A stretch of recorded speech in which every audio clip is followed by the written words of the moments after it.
I'm leading, so it's going to have to be one of you. Oh, fine. Just me to hold man the fort, shall I? Fine. Cook?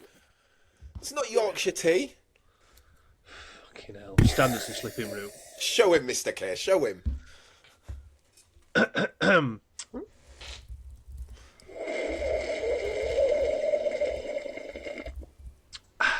Oh, DQ Smooth's going to hate that one. Good. Good. Welcome to episode 33 of Yorkshire Tea XP, brewed in the heart of Yorkshire by three MFL-obsessed managers, Rootcoors, Big Mr. K, and myself, Bruce Leet. We are not pundits, we are not pros. Well, I am, and so is Mr. K, because we've made money from this, so fuck you. We're just three lads with a shared obsession for progression, tactics, and agency building in MFL. Each week we'll bring you laughs, insights, chaos, and covers, tracking our journeys from raw to rare and beyond. We are recording on a Monday afternoon at like 3:30, which is odd. We don't normally do this. We switched it around because, as you will have known by now, I was on Wendeck last night on the Sunday recording.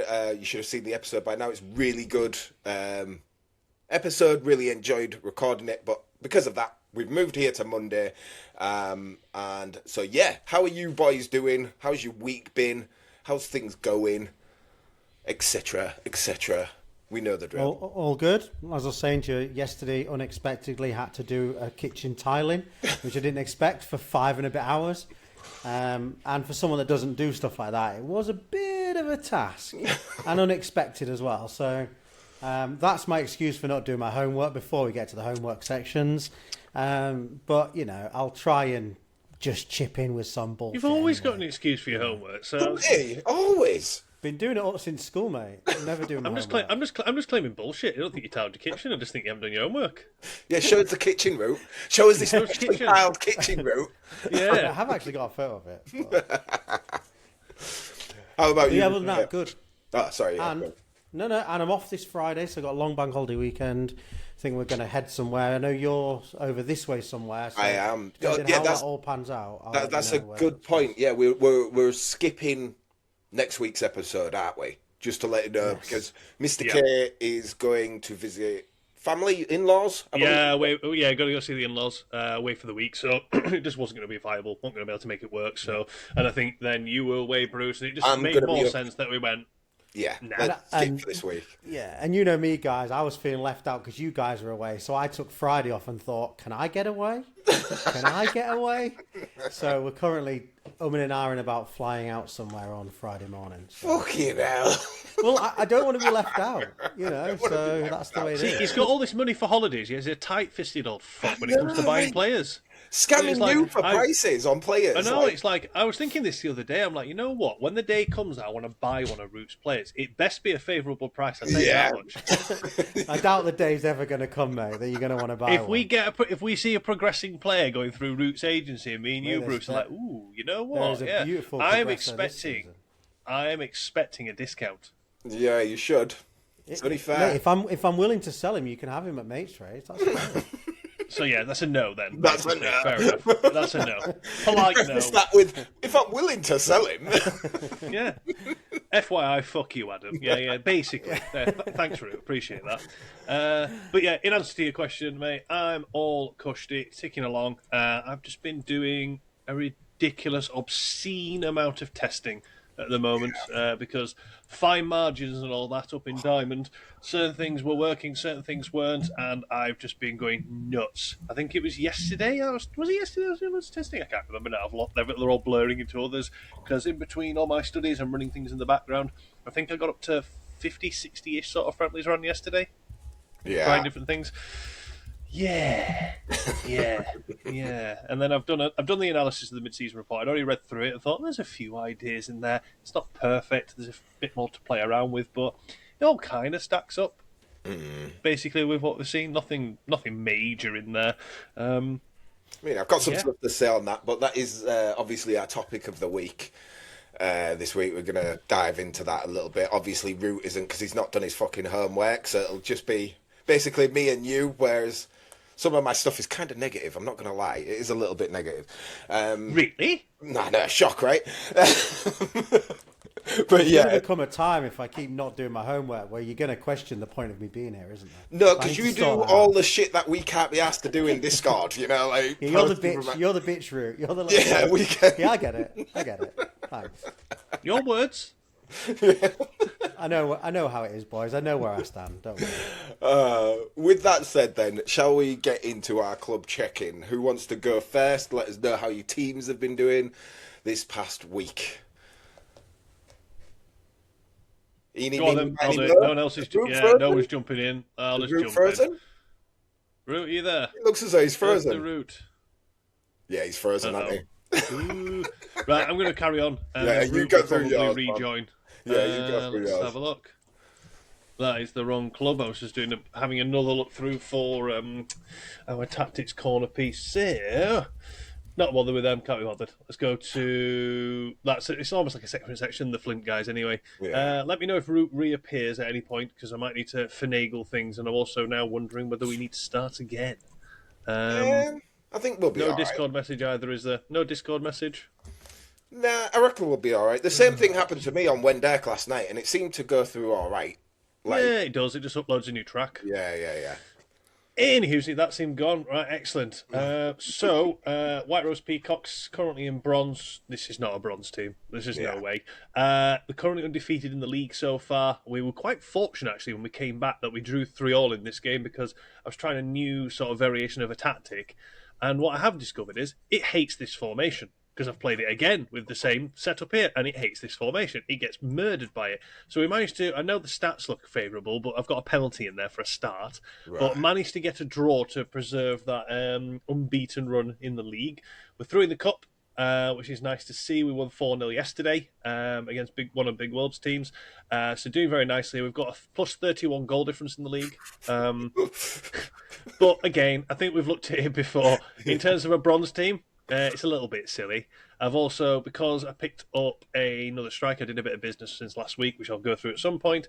This guy who was in the silver team has dropped down to the bronze team, and I've moved someone up into the silver team who will be with me next season. I've already been mapping out my team for next season and stuff because I've been a busy bee. So we've got Kaiserslautern Meta squad next round of the cup. We're playing second in the league tonight. I believe when I was having a look as well, they had a few suspensions going on, or bad fitness. I can't remember now. Oh, right, yeah, a few suspensions going on. Yeah. So yeah, I'm envisioning from looking at this team, they're going to go for their narrow formation, the 4-1-2-1-2 narrow, which I like playing against. So yeah, we shall see. 3 Arrows United went out in the cup yesterday. You know, I said about that formation, my new setup doesn't like. Yeah, they don't like it, and it's McBride's just recently bought this team, which it was interesting to see. It went to extra time. It never should have gone to extra time. Like we were getting battered, and we managed to get a very late goal. So they're out the cup. They're doing okay in the league though, ticking along fairly nicely. Blades has had a bit of a resurgence in this league, as you can see where he is now. He's doing a lot better, and it's basically a few teams of ours all battling near the top. Just looking to get this team as far high as I can for Duff. Dio's team up in Platt managed to stabilise the ship a little bit more because I was getting a little bit frustrated with a few of the results we had in the first half of the season. We had a lot of draws, a couple of losses that just felt very unwarranted. We got through in Titans, went out in Titans yesterday. Quite an even game overall. Brian's difficult, man. Against Brian's so difficult. Oh, it is. And I feel like I got the setup right in the game. I just also aware that I had to run the backup goalkeeper, and he is horrible. I've played him before, and I forgot about how bad he was. And I was like, but anyway, so we went out in the cup. That's fine. There was a weird goal in this one. Where is it? It was an Aoyama goal. Which one was it? Because he scored a couple. But he's a 95 rated player. Was it this one? I'm sure it was this one that just looked really, really odd. I can't tell if he lobbed the goalkeeper. It took a deflection or something, but it just looked really, really odd when I was watching it in the game. Yeah, Oh, yeah, that is a bit. Yeah. I think he's like. I'm going with he's looped to header or looped to volley over the goalkeeper, but that He's goalkeeper caught the keeper has out. He's completely something caught. like that. Yeah. The keeper seemed in no man's land, but in the league we've come back strong. I'm still very hard to predict in this league. I play all sorts of different formations. So yeah, look, I've got a reasonable play top of the league. Then I've got one of Ronin's teams. I've got the other Dio team in there, and a lot of people that I owe for the first half of the season result because they were very fortunate. And yeah, if you see how that one ticks on, and then over to Soul Iron Pigs. So we're through in Titans. We won yesterday in Titans. We're in a weird situation in the table, as is the whole table, because if The you whole go table. from Yeah. second to ninth, it's 6 points. It's Yeah. so congested in this middle of the table. It's that goal difference, which I know the hammering that I had when I played you, which we'll come on to, I'm sure, I didn't won't help gloat. matters. I won't gloat. I won't Gloat gloat. all you want, mate. Nah, Gloat it's all you not want. fair. I refrained from bitching and moaning to the cows come home when the game happened. That's why I walked away on that evening Yeah. from and logged off MFL and Discord and everything, so I could look and diagnose it after the fact and try and work out what I need to do. But yeah, not scoring as many as I'd hoped, but conceding way more than I'd think we should be doing. So moving a few pieces around. Done a lot of testing, as you may have gathered. Lots and lots and lots and lots and lots and lots of testing, trying loads of different ideas and concepts. Feel like I've got a better handle on the team now. Because what I underestimated is actually how difficult it is to inherit a team partway through a season when you've done no pre-testing of any sort. It's Yeah. it's a very different challenge getting to know the squad I, and I, who I like the will. strengths and the weaknesses. I will point that out when I played yoga, and I played a guy on the right mid, and then after the game, like he got absolutely hammered, and then after the game, Sid came to me and he was like, "Oh yeah, you shouldn't play that guy on this side because he's not really suited for to be right mid. He always does badly. You should use this guy instead." But when you've come in like 7 games in on a completely new set of players, you don't know this shit, do you? You're just trying to get results. Absolutely. Yeah, And up here, you can't just like. Don't get me wrong. I think if you've got perfect setup that really suits that engine, more or less, you can kind of run a very similar setup, odd tweak here and there, and keep pushing. But up here, you cannot afford to sit on your laurels and just play the same thing over and over again because everyone's going through every iota to try and work out how to beat you. So this is why I've had to sort of really invest some time into the tactic testing aspect of everything because it's been a bit of a rocky start. Bob's objective with Soul is to keep them in the league. yeah. High bar's been set. So I'm looking to make sure I meet that bar because there's this is the thing. I've had a few people come and ask us, "What's it like managing in Dime? How do you find it? Love it? Hate it? Not hate it. It's a lot of pressure, and it's pressure you put on yourself, and also just people look at a name and go, they should be doing better, It's not that and you look at simple. yourself, no." So you played a friendly here, Bruce. I noticed. I can't remember which set. I just went had a quick glance to see what setup Oh, I'm running. that's Sid. Sid's Sid's running everything to test up. Yeah, I was just wondering what setup I'd run and set up for this one in terms of default, because I've got a few different 4-1-3-2s now. So yeah, ticking along quite nicely. I'll come on to the sort of that Flink Club that I spoke about previously. At some point, if we get round to it, it's not nothing major to shout out about. And yeah, I'll go through purchases at some point in terms of the agency as well, because I've been doing some prep for next season. cool. Nice. Well, Root, welcome back. Sorry about that, boy. I think it happened a bit early. I think I've got a DNS issue, which is. I had literally. I was saying to Adam like last night on When Dark. You'll see it in the episode. Right near the end, my router just decided to switch off. Like it never ever does it. Just decided to switch off. Came back on, switched off again, and it's random at the minute. Something weird's going on in the air. I think like technology's getting fucked up a bit at the minute. I think. Yeah, I think where I am, I'm sure it's a DNS issue, or it could just be an internet provider issue. But it's happened twice this afternoon, but both while I was on calls. So yeah, not help. This one obviously more important than that on the one earlier. Quite clearly. Do you wanna go through your team's route? Yeah, can do. Let's have a look. If my internet dies again for any reason, then someone else just jump in and do theirs. Okay. Let's see how we get on. So we'll do the Ron John first. So top of the league, we're already out of the cup. You know, we finished bottom on that. So we're bottom there, but we're top of the league only on points. Sorry, joint on points. Decent goal difference. So hopefully I can take them up. Just keep pushing. We've got no cup to worry about now, so rotation will be easier. I can get pretty much strong teams for most of these games. Try and get them up this season. The two YTXP teams, the academy. started to struggle quite badly. They're out of the cup, drew in the league, lost in the league. But before that, they were not on too bad of a run. So they've got an outside shot of the playoffs, I guess. So we'll see how they perform, Kismarlo and Bremner, see if they can turn that round. I don't know. I think they've been rotating tactics. So I don't know which tactic they've used in each of these games. I looked at one of them the other day, and I think they were running the 4-3-3. And then I think they're changing to a narrow and changing along. I'm assuming they're looking at the opponent. But, yeah, hopefully the boys can... It's a bit of a six-pointer. It's difficult to make up even at this stage of the season. But you never know. See how they get on. So there's that.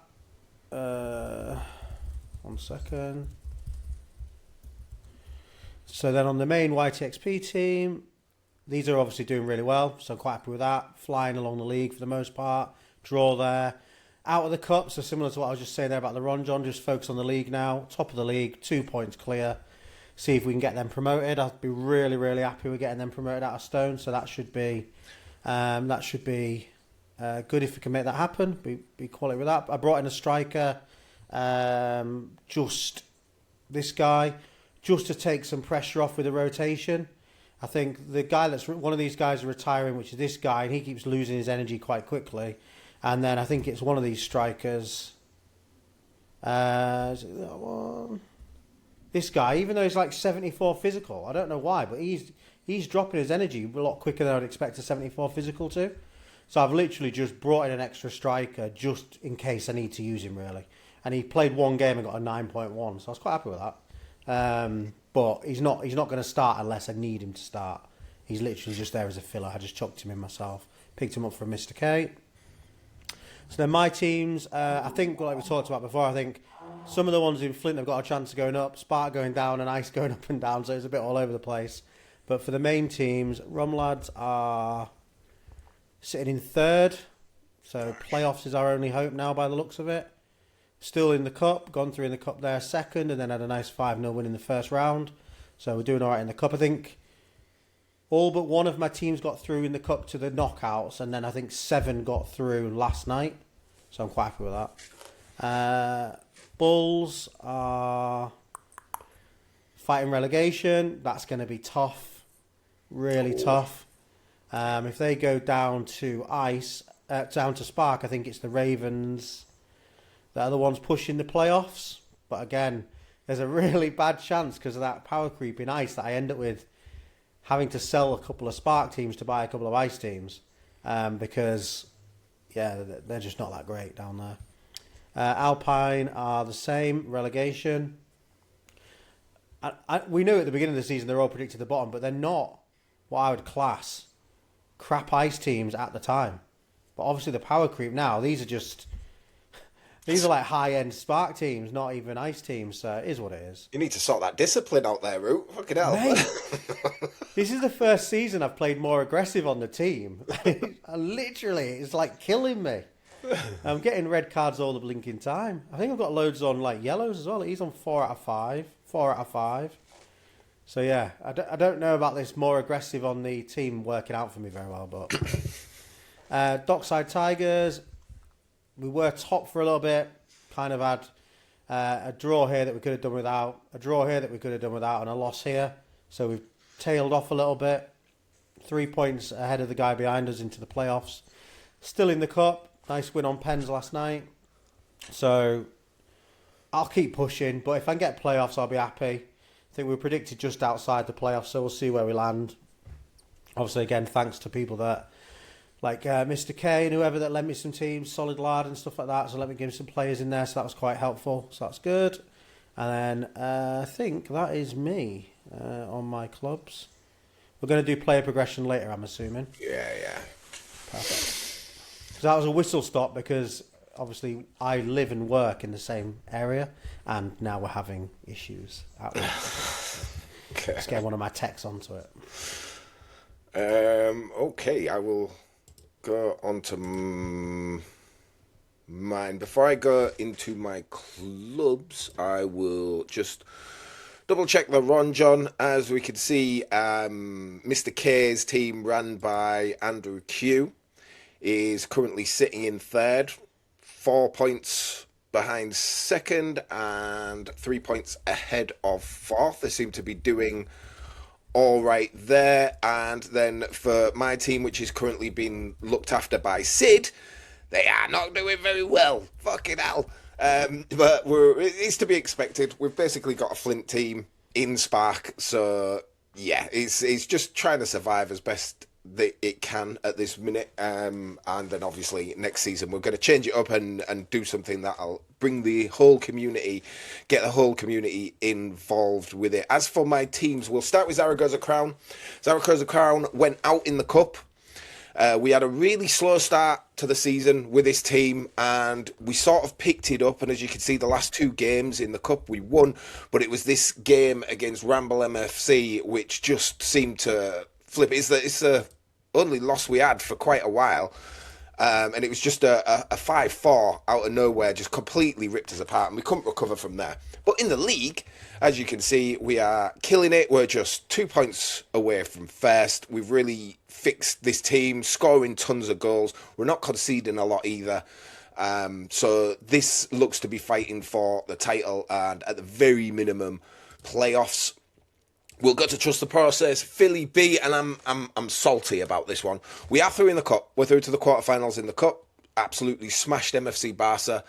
But I'm salty about this one, and that's this team who are top, and it's managed by Tiger Tenor. I don't know if you watch, mate. It's nothing personal, right? Honestly, it's nothing personal, but you are the luckiest motherfucker going, honestly.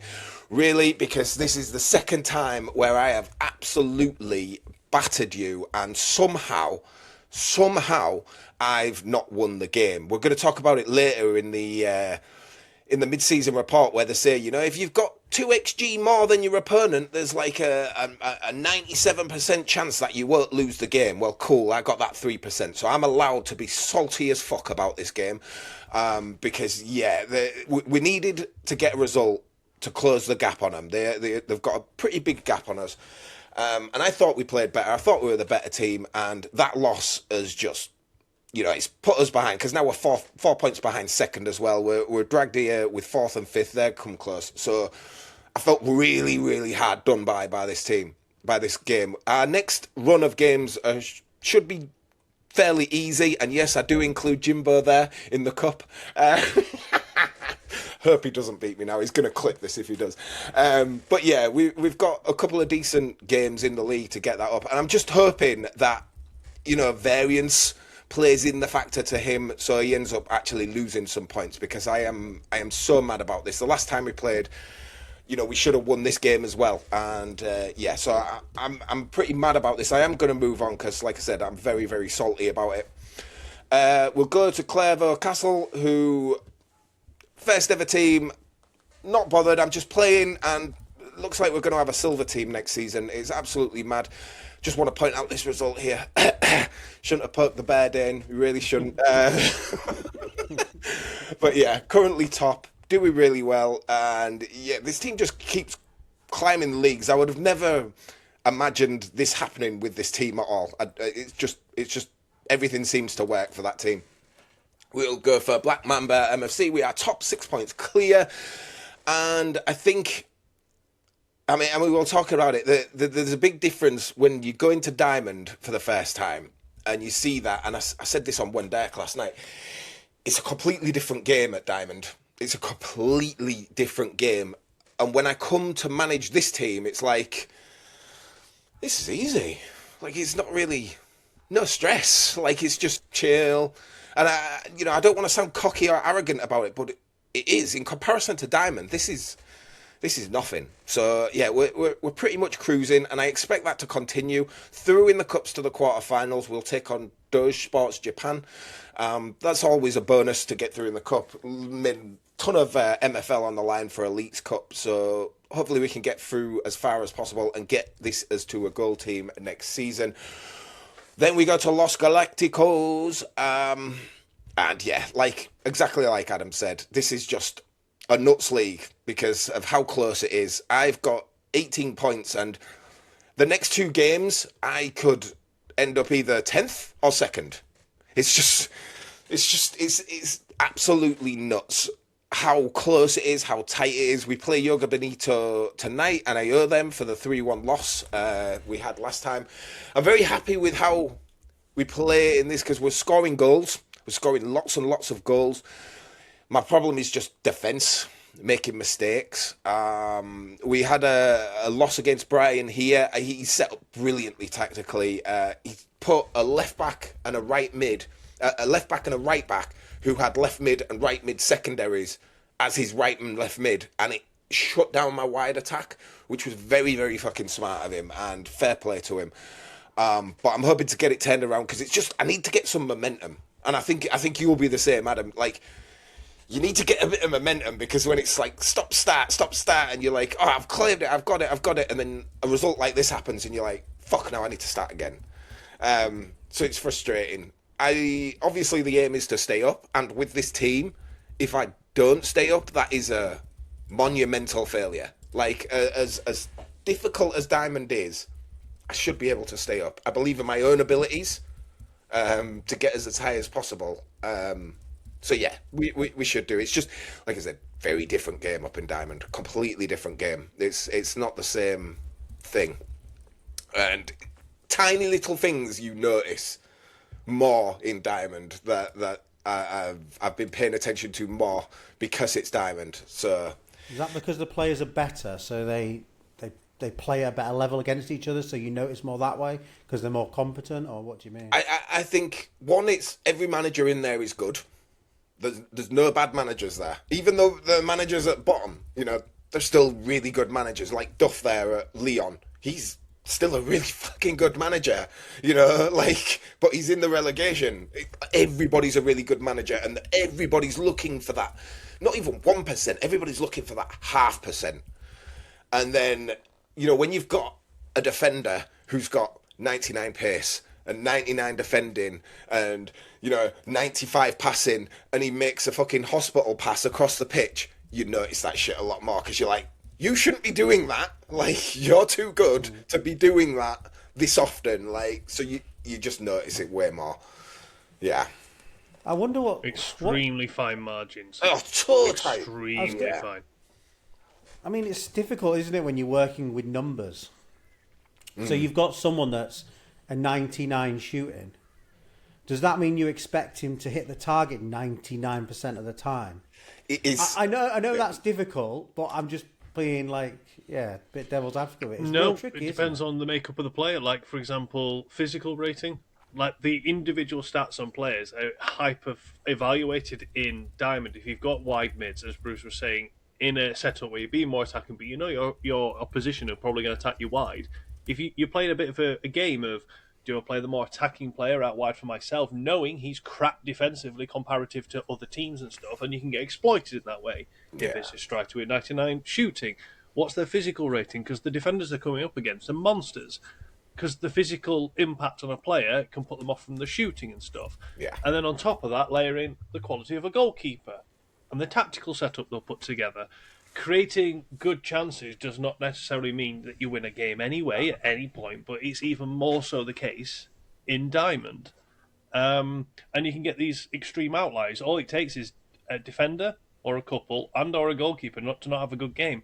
And you get battered. Yeah. You can get absolutely stuffed because they're playing poorly.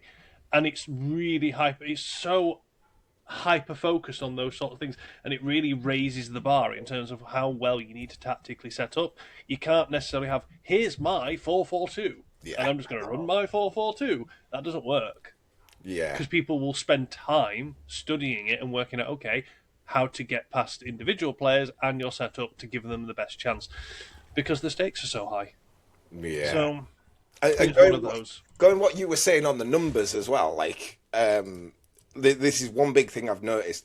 Like, Los Galacticos have a striker called Willian Mello, and he's got 91 pace, he's got 99 shooting, and he's got 94 physical, and he is a 96 striker, right?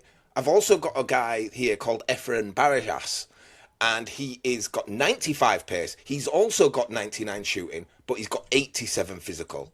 And you can tell when Mello is playing, and you can tell when Barajas is playing. Like, it's so plainly obvious who the better striker is, because Barajas struggles a lot more against like strong defenders. Whereas Melo, he's slower, but he's got the better physical. He does a lot better in the team, and it's like I said, tiny. Barajas is a 95 striker. Like if I said to you, "Do you want this 95 striker?" You're going to be like, "Fuck yeah!" And I'm like, "This guy's shit." This guy's shit. Like, you know what I mean? It's such tiny little things. Yeah. So, okay. Well, that's the club check-in. So now we are going to move into the topic of the week, which is obviously the mid-season report. Now, do you want me to go through the TLDR on this? Yes, Right. So I'll quickly go through it. So the TLDR on the mid-season report is goals and shots per match have increased, bringing the game closer to our target pace and making matches more dynamic.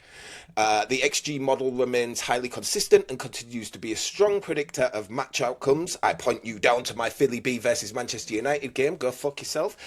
Card distribution, including by position and team strength, has improved and is now well balanced. Upset levels are stable and aligned with previous seasons.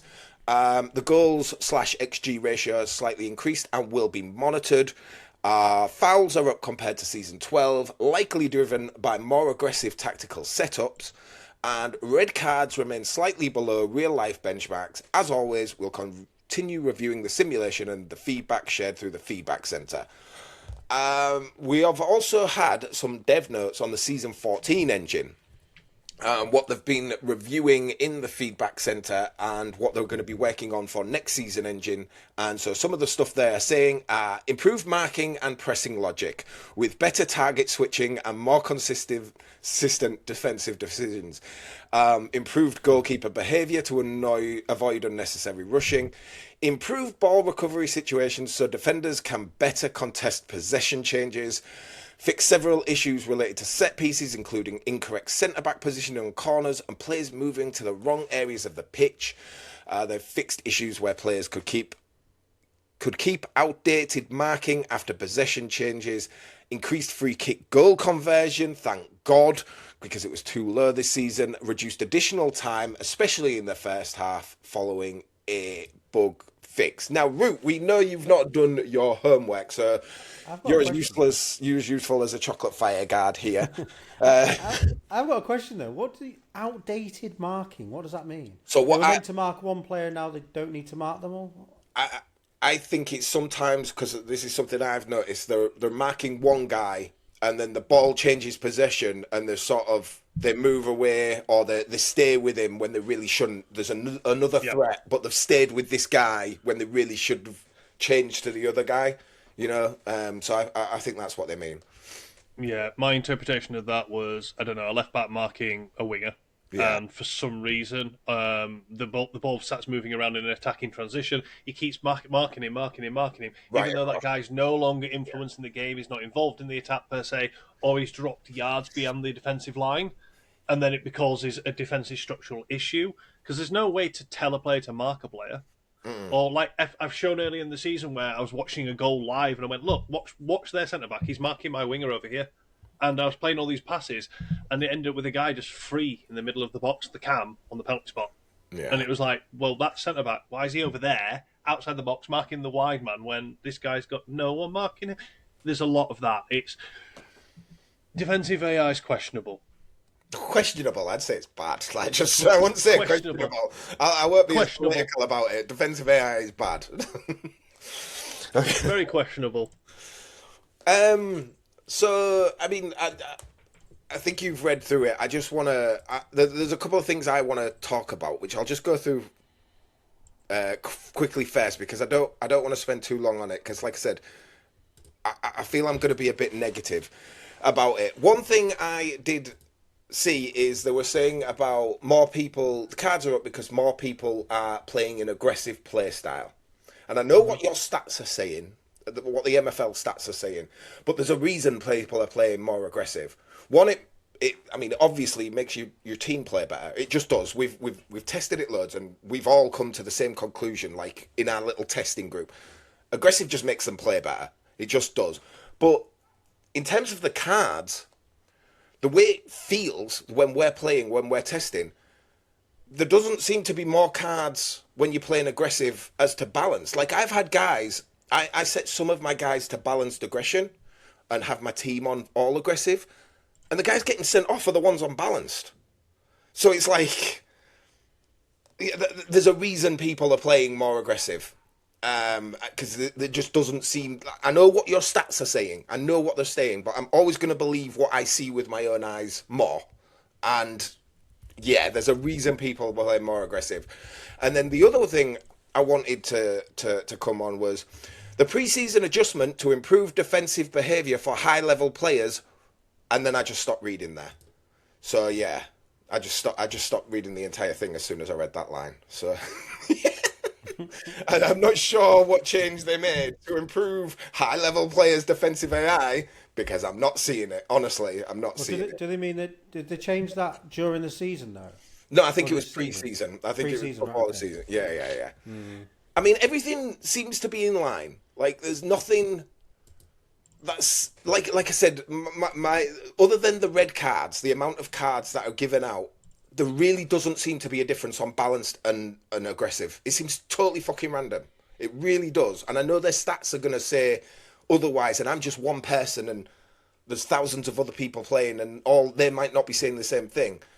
But for me and a lot of the people in our testing group, we're saying the same thing. It just seems random. We're on more aggressive team, and the guys on balance that was set specifically to be on balance, they're the ones getting the red cards. And we're like, Yeah. What? Like, I mean, when you see the aggressiveness impact in the table, a .008, that's low anyway, isn't it? So like, you're going to have to go considerably higher than that to see an impact of it being consistent, right? Yeah, Because that I is think so. rare. Yeah. But like I said, it's I'm just, we're just a few people who are seeing the same thing, and they're bigger numbers. But again, all their numbers, I think what I'd like to see going forward in the mid-season report is split by, I mean, like taking out fucking Flint and Ice and having a specific mid-season report for the top end. I know they do include by division in some stuff, but I think having a mid-season report for the top end and a mid-season report for the lower end clubs, because like I said, it's a different game. It's a completely different game. So not all of this applies, because some of those stats will be skewed, because in Flint, it's fine. Whereas at Diamond and Plat, it's really not. Like, have you seen in this engine your like strikers getting more yellows and reds than before though? I've seen that. No. It seems balanced, the distribution, for me. I've not seen like a couple of seasons ago with left mids and right mids kept getting red cards all the time. I've not seen anything like that. It seems balanced. I haven't noticed strikers getting more yellow cards and stuff. Not out of the ordinary anyway. I've definitely noticed it more this season when I've had aggression on the team. But obviously, I didn't have aggression on the strikers before this season, I guess. So probably that's why. Because I just had it on individual players, and like you say, this is the first time I've done it on the team, and I've definitely noticed strikers getting reds, which I've never seen before. But that's maybe why then. So, but that would indicate a difference between balanced and aggressive, though, wouldn't it? What about you, Adam? What's your thoughts? In terms of going through the report and what it's showing they feel is working and what isn't, I'll always come back to this. Data will give you a temperature check. It'll give you an idea. It gives you a sense of how well or effective something is working. However, having worked with data since my professional career started back in 2011, like, I can spin a yarn about data and make it seem like the best thing in the bloody world or the worst thing that ever happened. It just depends on how you position it and what inferences you take from it. So just using data is not good enough. Like, it's just that is the short version of it. It doesn't matter what the practice is. Data is not the full story. Now, what you'd normally do is you take customer sentiment. Unfortunately, with the realm of MFL and everything else, and how emotive we all are around this, because we're all trying to beat each other constantly, we're getting extremes. You'll get extremes of all different responses. People think it's the best thing ever because it's working for them. Those who think it's the worst ever because it ain't working for them, and they get frustrated and their emotions run high, which is deliberately why I logged off the other night, because there was no benefit The only thing I did do before I signed off is I messaged Bruce to say well done, because there was an absolute meltdown going all over all over Discord. I was like, well, it shouldn't be lost that Bruce did a good job and got the win. That is just, yeah, there was a lot that we could point to, flaws and issues with how they all came to pass, but you got it right, you got the win. That I didn't want that getting overlooked, but I walked away because it's no benefit. I wasn't going to help myself, and it wasn't going to help anybody else. Where we just sitting there and going, "This is awful. This is shit. Look at the mess you've made. Look at this. Look at that." It helps no one, including them. Customer sentiment should be a part of the positioning as to, is this good product good, or where we want it to be, or not good, and it's not quite where we want it to be. It's just very difficult to balance that with MFL, especially as everyone, well, practically everyone, is behind a keyboard. Yeah. We all are. There's a few of us like ourselves. There's all the other content creators around the space that we can obviously mention, your Wender, your Ramblers, your Amreeses, and the devs have done a really good job being publicly visible at times as well. I feel like it's not been as much recently, but given some of the furore that happens sometimes, I don't blame them if they want to back off a little bit at times. I don't blame them for that.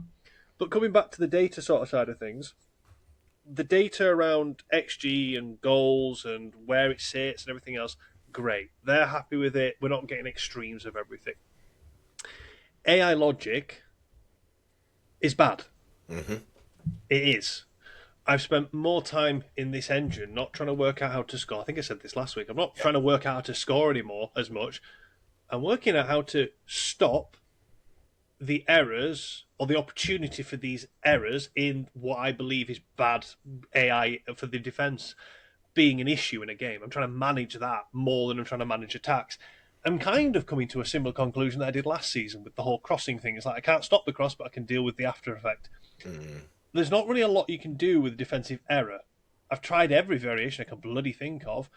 I'm now going for, well, I'm just going to have to do Kevin Keegan's football and try and score more than you. That's what I've now arrived at, and I don't like that because I don't feel like I've got control. It's just basically, let's roll the dice and see how well we do. That isn't fun, and I can see when you were working, we're talking about Diamond and stuff, Rue, and you were saying, oh, what's the difference with the stats and how, what your expectations with it? I suppose one of my expectations would be there would be less errors. There shouldn't be no errors. No. There should be a lot less. Definitely should be less. There should be a lot less. You've got a top I've player seen in the more game. errors. Yeah, I've seen more errors in the Diamond games that I've seen, both that I've managed or I've watched out of curiosity because I've done a lot of studying. Seen more errors that I believe are errors defensively in games than I have in any other part of the structure of the pyramid. And I do watch a lot of games. I mean, we're talking, I'm in Diamond, I'm in Plat, I'm in Silver, I'm in Bronze, and I've watched a lot of my delegated club games just to see, am I going mad? Is there something different here? And look at what they're doing. There seems to be a higher instant rate. Is that a byproduct of these extreme stacked players? Maybe. Should it be? No. Simply put, no. Yeah. It's like you've got Rolls-Royce players, but defensively they don't operate like that. You look at the defensive unit that there is there in Seoul, and Bob said this himself when we've looked at it and talked about stuff. We can't make sense of the errors. Yeah. We just can't. I played a game against Big Wilbur, and I messaged him the day after to say GG, basically. So I didn't message him. When I messaged him to say GG, I went, look, I didn't message you on the day because I thought I didn't trust myself. I didn't want to be a salty bitch about it because it does no one any benefit. It's frustrating the game was settled on errors. Yeah. Because there's nothing I can do. And that's not, if I'm doing a management, I want to have control. Or better control. And get beaten by someone else getting it tactically right. That's all I want. The reason I asked about the numbers when we were on that bit a minute ago, and I agree with everything you said, was because similar to match variance, right, the lower down the pyramid you get, I expect my players to be shitter, clearly, right? So they are. So when I watch a game and it ends up being like 4-3 or 3 whatever, or I lose it and I'm like, what's going on? And I watch it back and I've got a striker that's maybe missed a sitter, or someone that's lost possession where I'm like, why have you lost possession? I'm looking at his stats going, oh yeah, he's got low physicality or he's a 48 shooter. But when I get to my dock side, which I know they're not anywhere near as high as some of these players of yours, I do not expect as many chances missed one-on-one, as many off-the-ball tackles and so on and so forth with any other ways football's played. And again, same with scoring games. I'm quite happy in those lower leagues to have quite varied games. It can be frustrating, but I'm in Flint and Spark. I'm like National League. And if you look at National League and look how many goals are scored and look how varied some of the games can be, I get it. But at the top, you're right. A player will every now and again have a dry spot, but that's form. We don't have that kind of form in the game. But if you've got like an Mbappe or an Erling Haaland and you give him a one-on-one, he's hitting 11 out of 10. Do you know what I mean? Without being silly about it. But then people at the bottom, they're probably even in a one-on-one, they're hitting maybe 3 or 4 out of 10. Whether that's because the keeper saved it, they had their positioning incorrect, they've hit it wide, they've hit it over, whatever. And I think that's why I asked the thing about the numbers. Because if you're saying you've got a 99 striker and they can miss sitters, there's got to be some percentage of that to happen. But it'd be so interesting to be able to unpick that, to get a 99, an 88, a 77, a 66, a 55. Even if you're doing it in 10 blocks, to go, what goes against them other than their other stats that you talked about, Mr. K, because I know they come into play. It was just to touch on what you were saying, like, the lowest team that I'm actively managing right now is an ice team. Now, if I saw the amount of mistakes I'm seeing in Diamond in ice, I'd be like, okay, they're ice players. Like, if you compare it to the English pyramid, this is fucking Ryman South Division 2 or something in ice, like it's like amateur Sunday league type league. So if that all happens, this amount of mistakes, I'm like, okay, it's ice. The problem is, I'm not seeing those mistakes in ice at all.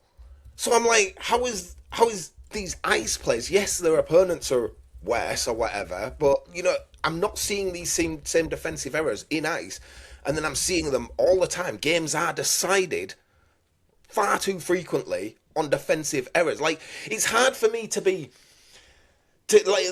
we'll bring up the game with Adam. Like, it was hard for me to be cheerful about it because I think 4 of the goals was just your defenders just fucking up, and I'm like, well, that's not really me. It's just your defenders been idiots. Like, you know what I mean? Like, this is Diamond level. Exactly what I was saying in season 11, which this feels like a tarted up version of. I was in a situation back in the day where I didn't feel any joy out of getting a win, because I felt like, I don't feel like it's meritable. I've earned it. It just felt, well, I've rolled well on the craps table. Great. Yeah. And then the same with the loss. Well, I don't feel like I deserved that loss because I don't feel like I got it wrong. I just felt like the odds were in my favour that game. The roulette spin wasn't favourable that time. That's not a healthy game state for me. It might work for some, and that's fine. The game is not catered just for me. But I remember MFL doing a customer survey once. I remember that doing the rounds and stuff. I can't remember what it pertained to and all the bits and pieces in that. They've done it a couple of times, but they haven't done it for a while. I would be doing that with a deal of regularity. I really, really would. Every season? Because there's so much about it. What's the one issue in this game that everyone always unites on, as in they either they like it or they don't. It's not your transfers. It's not. I know PAX has been a discussion, and the ecosystem and the market and the health of it, bits and pieces, and they acknowledge what they did right and what they've done wrong. Fine, we move on because they're learning. They're growing this game basically, and they've got to learn. It's a very small team, but the match engine every season is a contentious topic. Mm-hmm. It always is. How do you bridge that gap where you bring the customer into the conversation, feel like they're being heard? I can't point to anything that tells me that a customer can look at something MFL have done and go, we've been listened to. Mm. Genuinely, because this is what I did all the time. In terms of customer acquisition, retention, and you've got to understand that your customer feels heard, appreciated. Can you appease everyone and everything they ever ask? No, it's not realistic. Never have that mentality. But if the customer doesn't feel heard, they don't feel like they've got an affinity for the brand. And the brand of this game, your player progression, you're packing your players, the networking, all these brilliant things about this game that makes it unique as well. The match engine is always a contentious issue. I don't personally feel like these feedbacks we give, what will always get given, mid-season report, here's the data. That's not an argument. It's a point. It's evidential. and it's useful, Yeah. and they've given their explanation behind what conclusion they've drawn upon it. There's no customer sentiment. There's no feedback. There's none of that going into it. But I also I don't envy the fact if they try and do something like that, how they go about doing it, because every time that we've tried the engine feedback channel being closed, for example, because the nature and the manner in which people deal with it, it is also something we have to look at the community for. That how have we handled that potential open source communication with them? I don't think some people have handled it particularly well. It's hard sometimes though because we're passionate. I think that's the problem. Absolutely, We're so absolutely. passionate about it. Like, but if you feel frustrated and you don't feel heard and listened to, you start amping up. You ramp it up and you ramp it up, and it gets to a point where people are getting blocked in Discord, or muted in Discord for periods of time. They're getting timed out. People are getting timed on Discord. That's not a healthy state to be in. It just isn't. And I don't want to turn this into let's beat MFL team with a shitty stick, because that's not the point. It's how do we move forward together with them and move in a direction we're all happy with. Even if it's like season 20, we've got a match engine that everyone generally feels is in a much healthier state. Or at least we can see we're moving towards it. Right now, we feel like we're lurching from one season to the next of a very different set of circumstances and situations. Yeah. Some people are happy. It's like a big divide in the community over how we feel about a match engine. That's not healthy. Do you know what I hate and what I really regret? Right? What's that? Season 9 and 10 engine. Yeah. And I had such a problem with it because it was so boring because every goal was the same, right? But it was fucking balanced. It was, when you compare it to what we've had since, it was such a fucking good engine. Like, the balance was right there. All they needed to do was variety of goals. And ever since then, it's just felt like it's been sloping down. So I regret shitting on it because it's just gone, and I'm like, oh no, like that was so good, such a good engine, and I shat on it because every goal was a cutback, like, because we want perfection. We do. We could be doing that forever anyway, for whatever various different reasons, depending on how the season's going.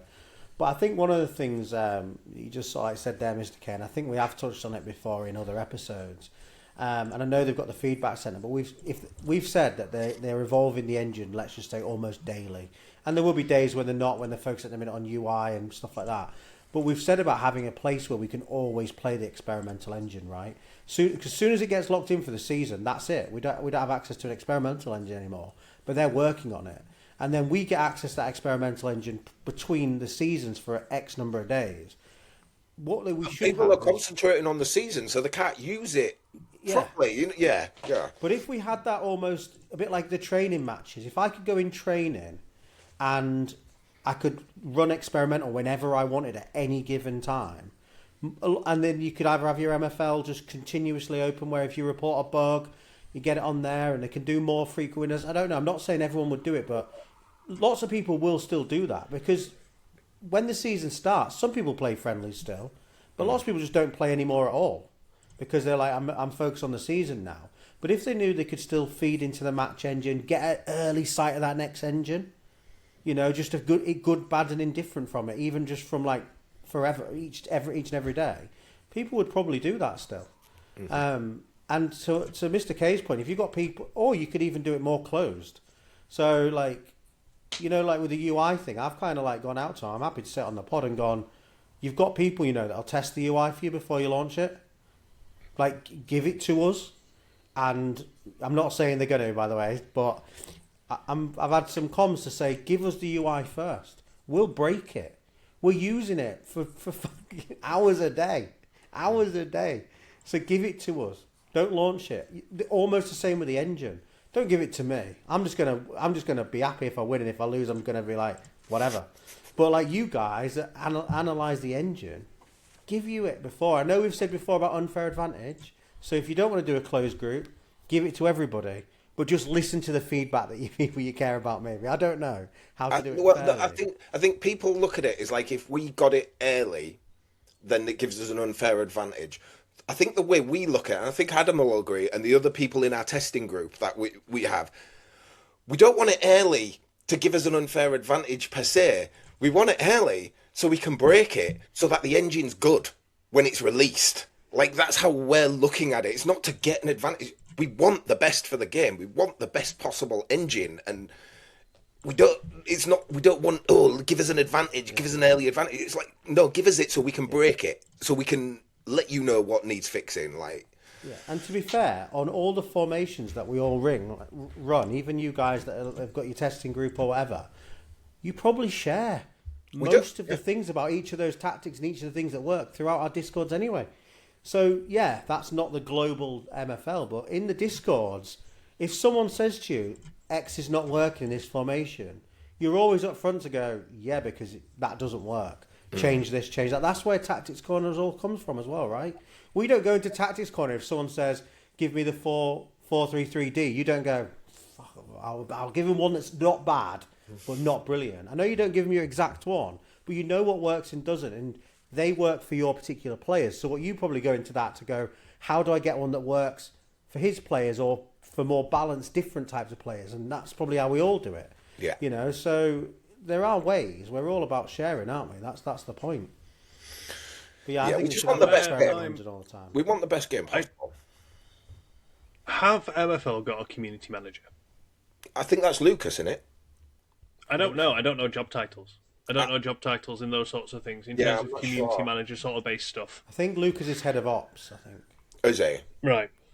Because community manager is a role where you are the channeling the voice of the customer into the team, into decision making processes and stuff like that. We are at a stage now where there's such a large, passionate community that you need to manage that, because we are getting streams of reactions, responses, what it works and what it doesn't and stuff. It's not, let's play babysit and tell people to play nice. Yeah, if people can't play nice together, boot them. Like, boot them, get them muted if they're literally just falling out in lumps and being bitchy with each other. Yeah, let's not have that. But in terms of that general direction and trend and pattern, if we had a community manager who had an MFL team, played in the ecosystem, had actively tried to engage and take part in it, I think the sentiment would be slightly different as to whether it's just, because you just look at the data and the stats alone. We can go through this report and go, everything's perfect, everything's wonderful. There's a few things that we want to tweak for next time, and we're going to work on this and this and that. That's great.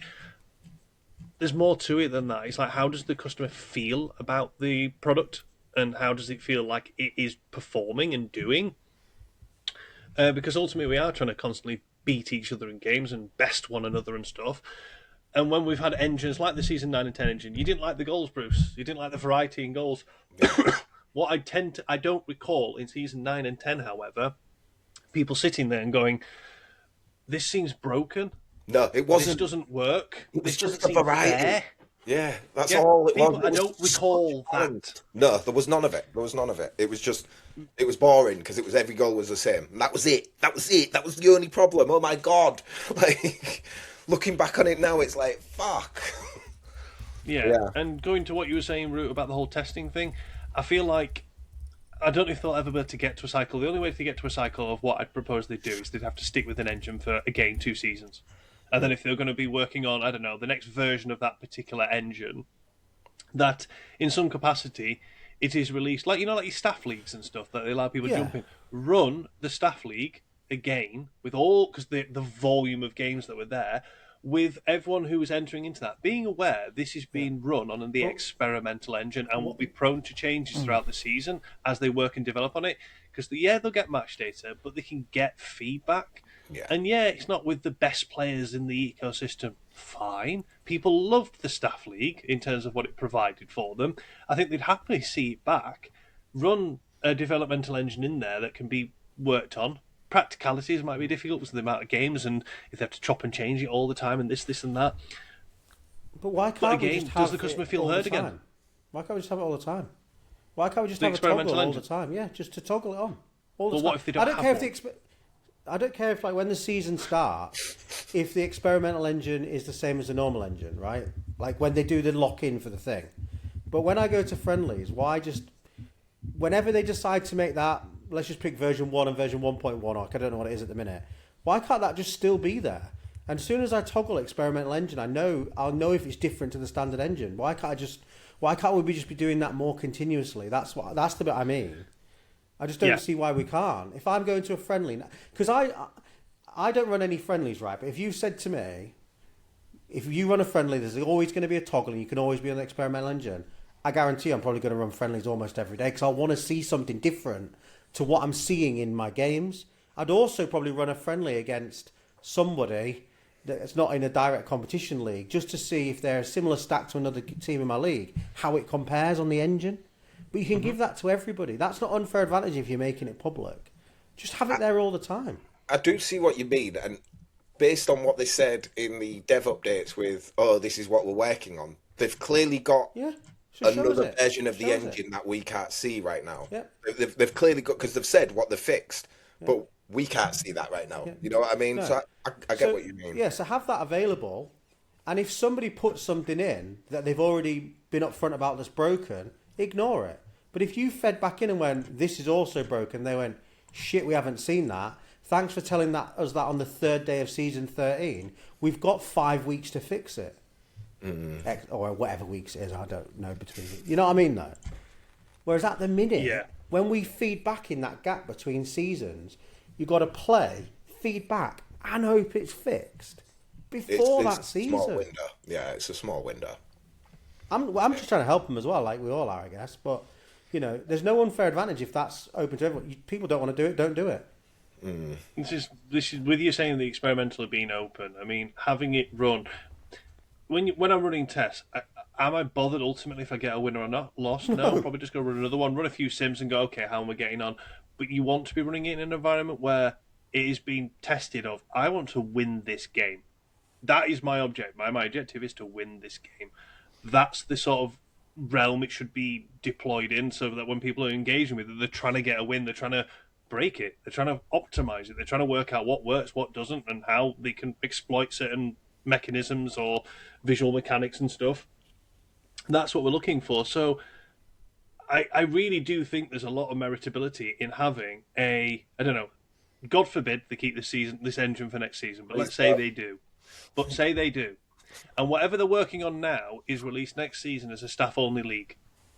And we have another season of pain, but the staff-only league gets played for a full season by app users trying to win and trying to get an advantage, and it's capped, because then we get equal balanced playing field, generally speaking, across the board. And then from that, they can keep working on it. And every time they do a fix or a change, it just gets implemented, and people accept it's going to change throughout the season. But then, come season 15, when that engine becomes live, it's had a season worth of many managers actively using it, and then anyone who wants to have in can have in. If you don't want to do it, you don't have a Flint team, fine. How many more Flint licenses would they sell? There's loads of benefits I can see, but then I don't know the practicalities of their developmental cycles and how their sprint cycle works in terms of their developments, if that's even conceivably possible. I don't know. But this lurching from one season to the next of what seemingly works and what doesn't, it's leaving sour taste in the mouth for a lot of people. And when you're spending silly money on the players... I was going to say the problem is it's people at the top end who are starting to get pretty bad, and they're people who pump a lot of money into this game. Like, I can be mad at Spark, but I can replace my team. Whereas these guys have invested thousands and thousands. And they don't get a lot of longevity because those ultimate players tend to be at the end of their careers. We're talking about a short window. We're talking about Sid. Sid's brought me in to unlock his two wingers. He's got two wingers who are on orange retirement, and he wants them to have a good season before they're useless, basically. But because the engine isn't suited to wingers right now, or, you know, as it used to, those assets are nowhere near as valuable as they were when he bought them. You know, and it's hard for him to say, oh, well, I need to go buy a new winger to replace it, because he's like, well, I'm thinking twice about it now, because if the engine comes out in a couple of seasons and wingers are useless again as they were last season, they don't want to put that money in. You know, it's way too big of a risk now. And that's because it keeps flipping, and this. That isn't balance. That's balance. This isn't This isn't balance. Yeah. Sorry, carry on, Ray. Just give us the experimental engine all the time in whatever way you want, so people can use it in every way they want. Bearing in mind, just take the constructive feedback, and anyone that's just giving shit feedback just because they're losing matches in experimental engine, just block them and ignore them. Fine, they're just no use to you anyway. Yeah. But honestly, literally, genuinely, because I can believe, like, the likes of you guys, Kev, probably Monkey, and a few other ones. I don't want to call everybody out, but whoever's in your group are hardcore testers that want to understand the engine, right? And want to give feedback. I want to make it the best engine possible. And you don't want to win by having an unfair advantage either, because you want to win by winning, right? There's no better thing to win than winning because you've done better than other people. Yeah, you want to win even if you have to pay someone off to win. You'll do it. We get it. I want to win. But that's why you sold all your clubs, right? To get your money to pay people off to win. No, so I could just farm out all my players that I don't want over to you for heavily discounted prices, apparently. Yeah, I love that. Thank you. Keep doing it. Yeah, you're very welcome. But going on to the whole stats thing, the mid-season report, they're working with stats. So they're going to present stats. Fine. What can't the stats show? Like, literally, what can't they show? Well, we're saying there's defensive errors and there's an increased incident rate of it. The data's not going to show that. That's not calculated. There's no way to demonstrate that. There's potentially more that they could dive into and stuff. Like I feel like some goalkeepers, they just perform on average very, very poorly. Like, it's a regular thing. And we're talking very good goalkeepers. I mean, maybe not the Soul Iron Pigs goalkeeper because he's tiny. I think he's 5'6". 94 rated goalkeeper, which is not ideal. But the goalkeeper you've got, Bruce, he's 97 and you captain him. 6'4", 99 rated in game with the captaincy. I've seen him drop 4 ratings in games. Yeah. Shouldn't happen like as regularly as it does. An extreme exception. Yeah. Extreme exception. There's other data, because again, they could have all the data in the bloody world and cherry pick what we want to show. I'm not saying they're doing that. It's just data only goes so far. The mid-season report, to me, is great for a sort of a benchmark. I'd like an end-of-season report. Oh, yeah. Yeah. An end-of-season report, the entirety summary of that season. End-of-season report, all the data from that season across all the leagues. And what I'd also be trying to include in there, in terms of feedback to the community, if you're going to communicate with them, is get community input. Get feedback on it. And anybody who can't give you constructive feedback, it doesn't have to be positive, but constructive, it doesn't get included. If you don't want to, it's like the same idea of being able to go and vote. If you don't want to go vote, don't go and vote. Fine, whatever. Do your own thing, but then don't complain at the direction of travel if you haven't bothered to try and influence it. Same thing with the feedback. If you can't give constructive feedback and be practical and objective with it, don't be surprised that it's not listened to, and therefore you're not influencing change. But I just feel like that gap needs bridging. It really does. I agree. And I'm all for helping that. The community they've got is such a good resource, and they should tap into it more. They are a small team. Yeah. But they have a community that they could tap into, which could easily alleviate some of their issues. Like, easily. So they should. Well, that was a good almost hour on our topic of the week. Just to finish off, I've got an anecdote on this data thing that you were saying about how data only tells you so much. Like, I know you guys don't follow basketball, and it's well known. Like, my favorite player of all time was Kobe Bryant, right? And I used to be part of this NBA community, and we talked basketball all the time. But these were like new generation. Like, they only saw Kobe Bryant at the end of his 20-year career after he suffered 2 fucking Achilles and all that lot. They only see that. And they're like, we'd have discussions and they'd be like, oh, who do you want with the ball? You're losing down by 1. And who do you want with the ball? You're down by 1, last second of the game. Who do you want? And I'd be like, Kobe Bryant. And they're like, oh, you're stupid, because they'd reel off all these Wikipedia stats as, oh, when, in the fourth quarter, he only shoots 24%. And I'm like, anybody who has watched basketball or followed it properly or saw him in the primaries would know, last shot of the game, you either want Michael Jordan or Kobe Bryant with that fucking ball, and you don't want anybody else with it, because out of everybody, they're going to get that shot. They're going to make that shot because of who they are. But the data doesn't show that, because the data says, he only shoots 24%, accuracy. But with your eye test, when you're watching, that's not the case. There's other reasons for those stats, those Wikipedia fucking stats to be that low. But if you really want it, you put it in his hands. And the data doesn't show that. And they've got to remember that all this data is there, but there's certain stuff that data doesn't show you that they need, that is important. And I think we'll cover this later in one of the questions of the week of how they can sort that out. And you touched on it, having a community manager who can also play the game so they can also see these things that their data isn't showing them, because they're looking, I've said this before, they're looking at it as developers. They can't possibly look at the game engine or test the game engine the same way we do. It's impossible because they're developers. It's a different focus for them than it is for us. Definitely. So, yeah. We've got anything else to add to that, boys? Because, yeah, we have... That was a hearty topic of the week, that was. No, I think Mr. K just needs to dip out for a few minutes, so we'll just crack on, because I think we've got the snail race anyway up next. Oh, yeah. We've got a GeoGuessr, the GeoGuessr snail race, so hit that one first. You may as well do that while Mr. K is out. And then we've got the mid-season five-a-side tournament as well. Yeah, I've put that in. You can do that straight after if you want, or I did that Sweet. after tactics. Yeah. It doesn't really matter. Whatever. No, just do them first, man. So let's have a look. So this is for the GeoGuessr that obviously James kindly runs each week. So the names he's given me for this week are Amrezy, Palmer, and Toby. So a common... Big up Amrezy! Go on, lad. Common player pack, as normal. For this one, so let's just get the sound off before it goes a bit silly, and what, shuffle it. Don't know, about whatever that is. I'll do. Whatever that is. We'll just do a minute on these slow snails.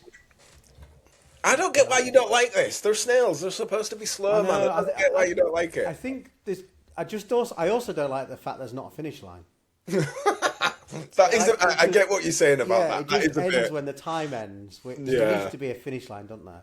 There does I know need to be they're a finish line. But I also think it's because of how many. So when we do the next one, which I'll copy in after this, obviously there's about 13 of them, isn't there? I think. Yeah. I think that's come through. So it feels more exciting, doesn't it? Yeah. It only says when they do the duck race. If there's a couple of them, it's like it's not that. They're probably going about as fast as this. Maybe they're probably not going much faster anyway. Looks like Palmer's going to win, though. You can kind of tell. This is what I don't like. You can kind of tell who's going to be in contention to win because, yeah. But maybe not. As fast as my defenders. Yeah. When they What make did I say? What did I say? He's going to nick it. He did. Yeah. Oh. Yeah. Okay. Yeah. Don't know what I've just done there. That's fine. I think. Yeah. There we go. Right, so that was Palmer that won that. So then the other names. So we'll go straight into the mid-season cup then. So big shout out. Yeah, go on. You say you were about to say what I was about to say. Yeah, go on. So Ricky Hyde reached out to me to see if I fancied running a mid-season competition just for a bit of fun. He just made it himself against the AI. He took me through how it all works in the back, so I know how it works and why some people might be getting frustrated, and there's a knack to it, and I think the best you can do with building something in that kind of code, but I was really happy to do it for him. He's also thrown a pack in, so I said depend on numbers, would depend on what we did. So I've decided we'll do a limited player pack for first, we'll do a 50 to 54 common, which Ricky's going to put up for second, and then we'll put a common player pack up for third. All three of those packs are going to be season 14 players, so we're not going to do them for season 13. If you want a season 13 player, if you come in one of those positions, let me know and we'll get you on. But did you win? Yeah. I'm pretty sure you'll probably want to.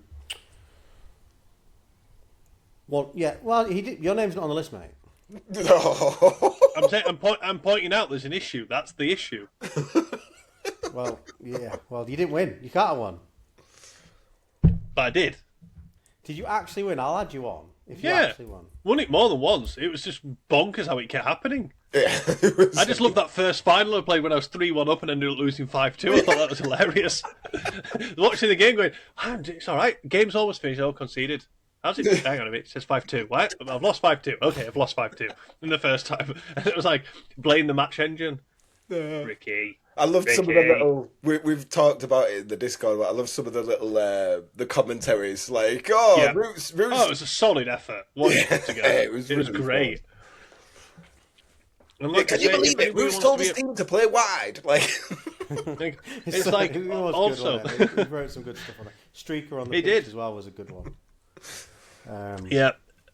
What else was there? Yeah, I put in the Discord about, well, if you don't like the game engine, you want to be a moany bitch. Take it up with Ricky Hyde, basically. Yeah, blame Ricky Hyde, yeah. But, right, who's I at think the we are back? going to do Who's some going to more win? of these. I have sort of like said to him we'll do some more. Like it was a lot of fun. between- It was a lot of fun. I have said to him he needs to like get his finger out and make it so it's people against people. and I want a league before the knockout stage. I've kind of challenged him back on that. There is something I want to suggest to MFL if they're watching, because I won't do it because we're near the end, but there was something that we did during the mid-season which MFL should make available to everyone, honestly. At this point, they should. Oh, Harmonica. Oh, congrats, Harmonica. Top three, Harmonica, Handoozy, and Slippery Fish? Yeah, good job, lads. Yeah. Nice. How's Handoozy? Whoa. Have you still got it open? Yeah, why? Yeah. Just go back to the image, because I swear it's showing Slippery Fish finish second, which I don't care that I'm going to potentially drop him down a place here. But Handoozy, I guarantee his snail is further forward and he came third. Guarantee. Have a look. VAR. I'm bringing it back. VAR, lads. Yeah. Because it said, I'm sure it said. Oh, maybe Yeah. that's the Harmonica. Oh, you are right. Oh, No! Oh, no! Bro. He got rid of the controversy. No. He got rid of it. No. Ah, no. No. Right, Handoozy, I'm very sorry you finished third now, because You've the been AR robbed, check was going to Handoozy. take place, but Roots just completely Yeah. torpedoed it. Yeah. I don't actually know what happened there. I pressed the button to copy. Yeah, hit yeah. the name, and it just Press the refreshed. button to copy it, yeah? It just Yeah. refreshed. So that was... I don't who was first? So Harmonica, Slippery Harmonica, Fish, and then Handoozy. Fish, then Handoozy. Right, but even though it shouldn't be, but yes, there we go. But I think this comes back to what I was saying about the finish line. Like, I know There's it's no clear on the finish picture, line. but I don't. Maybe his snail just carried on a little bit. I was didn't just quite going to say, finish because at the finish line. between those 4 diamond managers that are part of the Sid and Bob alliance, during the mid-season we ran like a little mini tournament between us. And, you know, we did it all off our own backs, just using the friendlies. But I really think MFL have got to give us the ability to run little custom tournaments, man. Like, really. I mean, they don't have to be massive. They don't have to be huge. Just simple little tournaments that we can just... These teams come in, we run a tournament, you know, friendlies, we decide all the parameters. Just allow us to do it. I don't know how hard it is, but we did it fairly simply, just between ourselves, didn't we? It was fairly easy, just running friendlies against each other. It was really simple. Like, we need the option to just do little custom tournaments between ourselves. Like, it'd bring in a lot more engagement and, you know, interaction between the community, I think. Yeah. So, yeah, I just wanted to point that out, because I think that's something that they should do. Okay, so now next up we are going to go on to Tactics Corner, and this week it comes from Void, and he said, my lead club at the moment, which is a great name, OCD Utrecht. My lead club at the moment, making a push for promotion opportunities. The league is there for the taking, as the league leader is overperforming his predictions. What steps to beat some of the competition directly around me? I think I know what he's trying to say there, but yeah. So yeah, I know you've not done any homework again, Root, because of your tiling. It didn't sound like you needed any help. So it's probably me and Mr. K that are going to carry this one. Do you want to come in with your thoughts there first? I can't imagine we're going to be too different, because we... I don't think so. Just chip in as we're going along, mate, and I'll just share Yeah. screens and stuff. So the first thing I do, as always, have a look at the Do me a favour. power rankings. Do me Yep. a favour, make the... I can't see the... Layouts again, Yeah. 1 second. Yeah, I can't see Viewers that. will see it as normal. Yeah. So yeah, here we go. Power rankings. First thing I take away, ignore the first column. I always look at the second column for the best 16 average. He's sitting in third. It's a very tight league, generally speaking. You get to about maybe down here, the 64s. There's a big drop-off at the bottom, which you'll always see. But 64 up to 70, so around this sort of range. We've got sort of go for within 2 or 4. So yeah, very competitive league, and progression's not massively hampered this. It's got a bit here and there, but he's doing all right. He's got +9 over there overall. What I thought would be worth coming up is just bringing up his tactics. Seemingly, he's going with a 4-2-2 in terms of a formation. I think the first issue that we both spoke about before we got started, Bruce, is evident there. And that's energy ratings of players. Yeah. We'll come on to that. Run through the tactics super quick. So he's got a sort of about 40% narrowness in terms of his attack. Direct, no flank preference, shock. Less long shots, balanced crossing, balanced dribbling, more offensive. About a 40% team depth line, maybe 35-ish. Fairly tight block, more often, more aggressive, play out of defence. So yeah. That was the tactical setup, which I think has some points that we can jump into. But we'll look at squad composition at the moment. So he's got a squad of 25, which straight away you're going, okay, you've got something going then here. A few outliers, you've got a few sort of low 70 rated players. Most of them are sort of mid to low 60-ish. Attributes is what I was going for. So if you're running a 4-2-2, you've got some wide mids in here. I imagine that's for rotation purposes, if not training. That's what I'm guessing. Going through the stats in general, go for the forward line and the cams is what I'd start out with. We've got one striker here with 89 pace, very low physical, okay shooting, not the best. We've got one that's a bit slower, he's basically like a bit of a target man, he can dribble, he's got strength and he's got shooting. And the other two look like mate weights, basically, because this guy here, he's got 70 pace, he's got 71 physical, but he can't shoot. And then this guy, reasonably well balanced, but the ratings aren't the best. Going for the cams, so I'm seeing, 3 there, those 3 here. I'm looking for, maybe a bit of pace. How we working them? I think Root would advocate for the shooting being important in a cam. Because you've got this cam here, he's a left wing cam. He's probably not a very good cam looking at this sort of stats. It's probably between these two.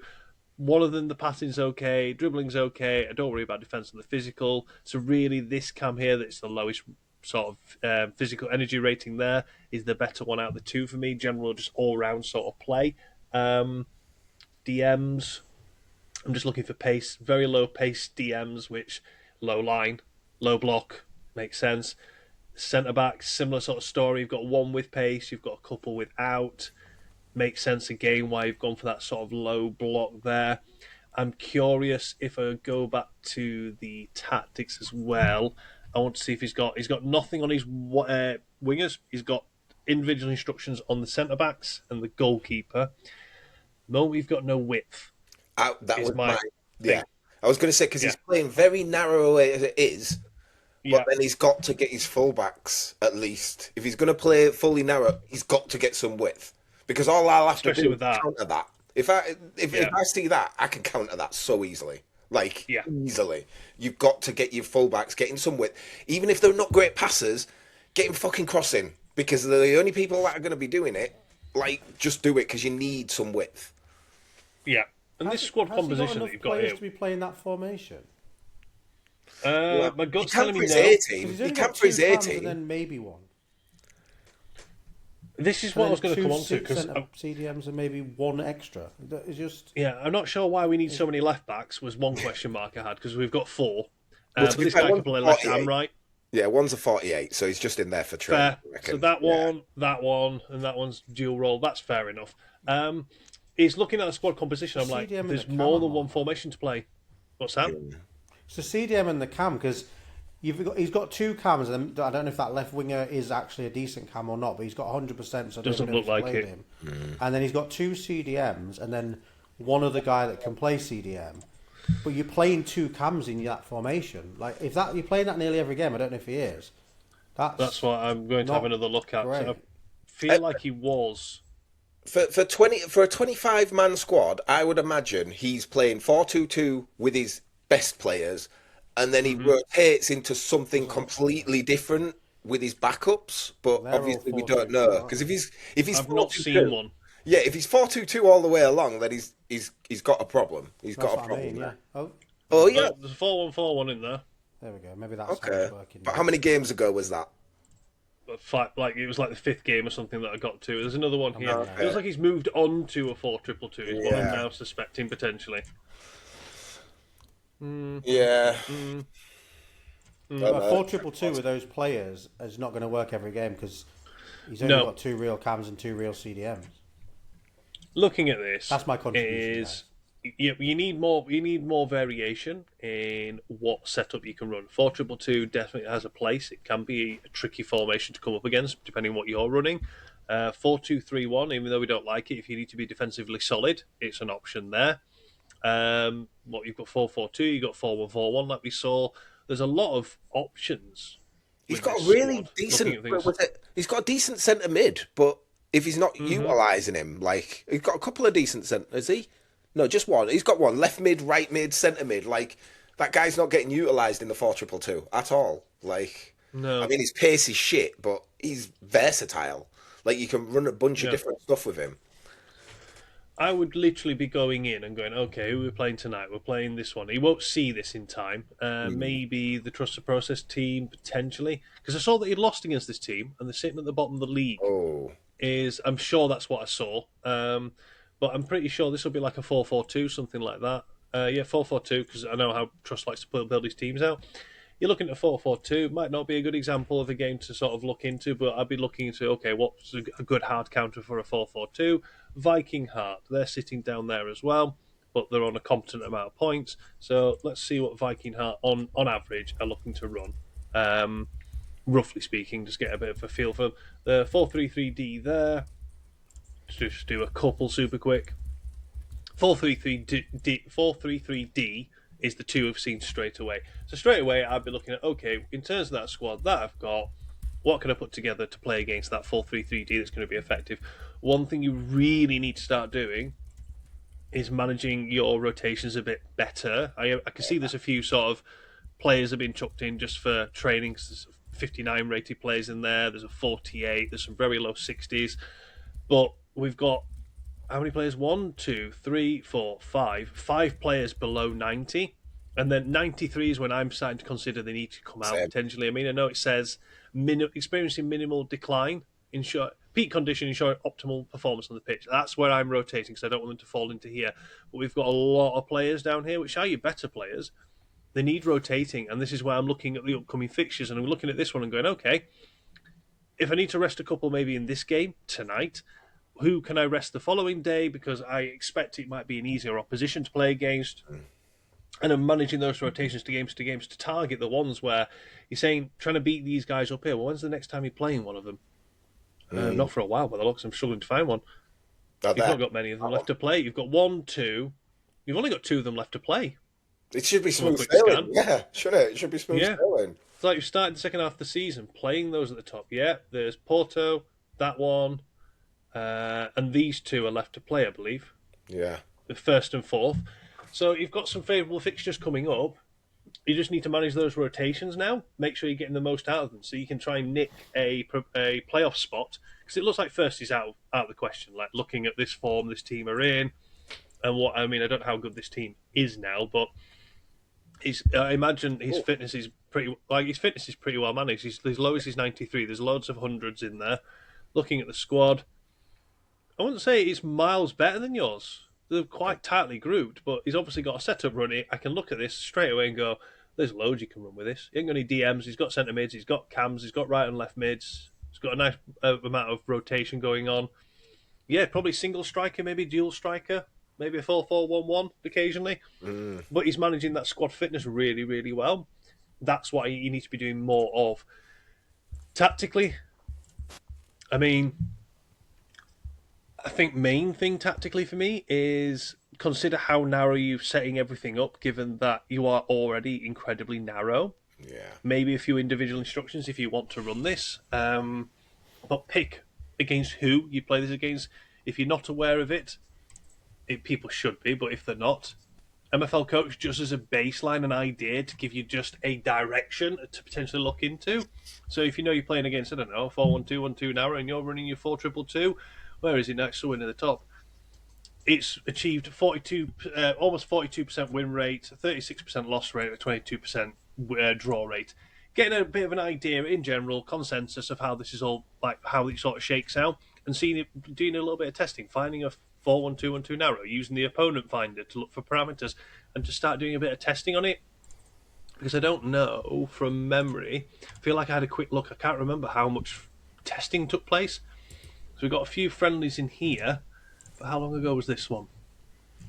14th. We've not done any testing in almost 2 weeks. It's fair enough to each person how they like to play this game, but if you're not going to test, it doesn't matter what level you are. If you do no testing, then you are solely reliant on, well, see how it goes on the night. Mm-hmm.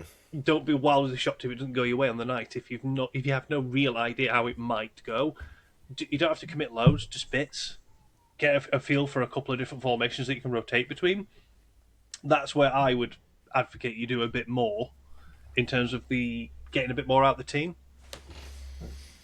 Was there anything else tactically, Bruce, you wanted to throw out there? Like I said, it needs some width. If he's going to set up narrow, you need to get your fullbacks providing some width, or you're just way too one-dimensional. You're way too easy to counter.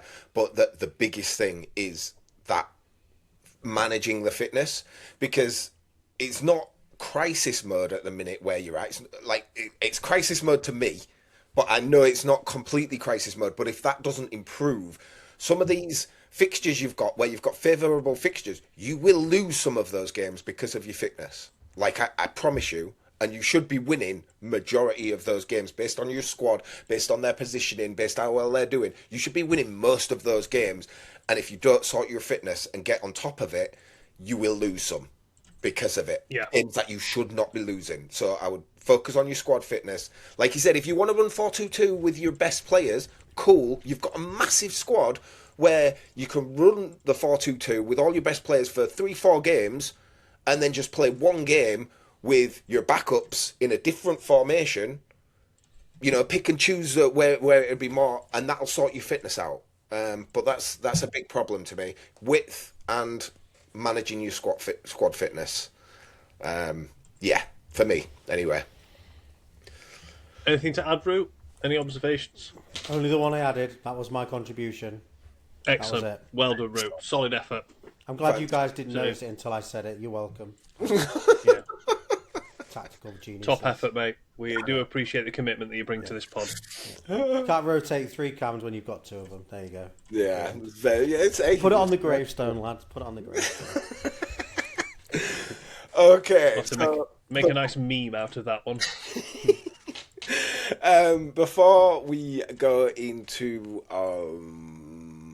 questions, we have progression spotlight. I've only got a couple of things to show. Do you guys have any to show? I don't have loads, but I don't mind who goes first. Yeah, go. I've got one where a guy has come out of nowhere. I think we briefly mentioned him like way back when. This 20-year-old, and he's just got a +6 out of nowhere. He's on a +4 recent progression. He's on a +3 recent in defence. And that's his progression chart. So he went up 1, then again, then he went 2 Finally, in 1 tear day. broke. Nice. It's the tear break. That tear break is a bugger for progression sometimes. I know, That's but I'm nice. proper happy with that. Still, in one season. Going up twice, then going up 2 in 1 day, then going up again. He's come out of nowhere. I think that was just a difficulty, a hurdle over that. But I've got a good vibe about him, I think. Yeah, it looks good. Looks good. It's not someone you ever want to be playing out the back front with, though. No. And Hursty's kind of Just don't do that. You'll have this. You get the peaks and the troughs. He's on tier break though. He's in tier jail. Yeah, tear break's the worst. Honestly, you can really slow players' progression. It's and it's when players break through a tear break really quick that people go, "Ooh, hang on a minute." Yeah. But That's he's the only one I want to call out. as well, right? Last season in dev for Hursty. Yeah. So I can make use of him next season. 1, 2, 3. Yeah. Last season. Be good if he comes out tear broken. Then again, he's not going to be good enough for ice, is he, anymore? So, you know. Nice solid flint player you've got there. Honestly, it's like, thanks for going to Dev for 4 seasons to come out as mid-table spark team. Brilliant. Have you got anyone, Mr. K? I'll just quickly load up the week's progression. Everyone's shouting about. Deal's been sorted now with Bob for my right back. I mentioned it last week. We've shook hands on a deal now on that one. So Permanent sale or permanent yeah, sale? yeah, he will have it coming into the season. It'll be going into his agency. We talked about it previously. So we've got a deal agreed on that one. We go for the week. This guy that had been doing all the crazy bonkers progressions since I minted him, he finally tear broke, as you can see, Root. It took him a while this season to get 64, and he sat there for a while. He tear broke the other day, and since then he's picked up 5 passing randomly. Like, he's just going mad on that. The goalkeeper that I picked up a while ago, he's finally got a +1. Finally, he's taking fucking ages. So hopefully you can just keep ticking along and keep moving up. This is the one. I did this as a swap for a club license, I think it was. Someone came to me in the community. I can't remember who it was now. Payne, yeah, that's it. His stats were already looking quite nice in the season, but his progression chart, I know, but his progression, he's got high physical and just bonkers pace. But he's gone +2 this week. +1 this week, but his stats just keep continuing to go up. I mean, I think he's +4 for the season. This 26. guy is approaching tear break. Don't think there's anything else really to shout out about other than the fact I said I did some pickups. This was one that I made from last week in terms of what I need going into next season, because I will be supporting still the shared silver side, but priority is my own Leeds team when they go up. Picked this as another goalkeeper. Wanted another good quality strength goalkeeper, and I checked. He just falls in with the old ID thing. Not by much. I checked many times. This was another one from last week. I had my eyes on him. I had my eyes on him. Yeah, that's a good pick. Yeah, I've been working. I spoke to Niako a few times about him, and eventually I went, right, I'm going to make the move. I'm going to pull the trigger on that one. Picked up this right back from Parma. Been keeping my eyes on him because I was letting mine go. And I just liked his well-rounded stats. He could do a bit of everything. And again, old ID. And he also had a 6% contract. I think that's in gold. So I was like, well, fair enough. Offset a little bit. I think in terms of top end, that is a majority, because I picked up a load of guys from DQ Smooth in terms of a package deal, just to help round out the squad and be able to contribute enough to the shared silver team next season. I'm running my own silver team. So, yeah, the main thing I'm after at the moment is a right back. Going into next season, because I think my best my best right mid is 86 rated. So it's a bit of a weak spot for me at the moment. So I'm keeping my eyes peeled. I've got my eyes on a couple of players. Cool.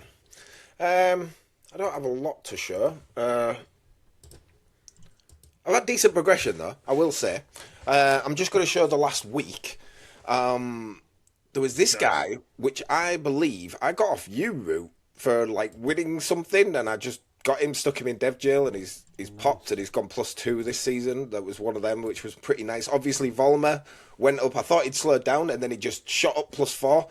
He's now sitting in tier jail, and we've still got half a season to go for him to break that tier. And just look at the stats he's got this week. Just this week is fucking nuts. Nice. We've still got so far to go. What did you pack him on again? Remind me. What was it? What pack was him? 37. 37. Kickoff pack 37 rated.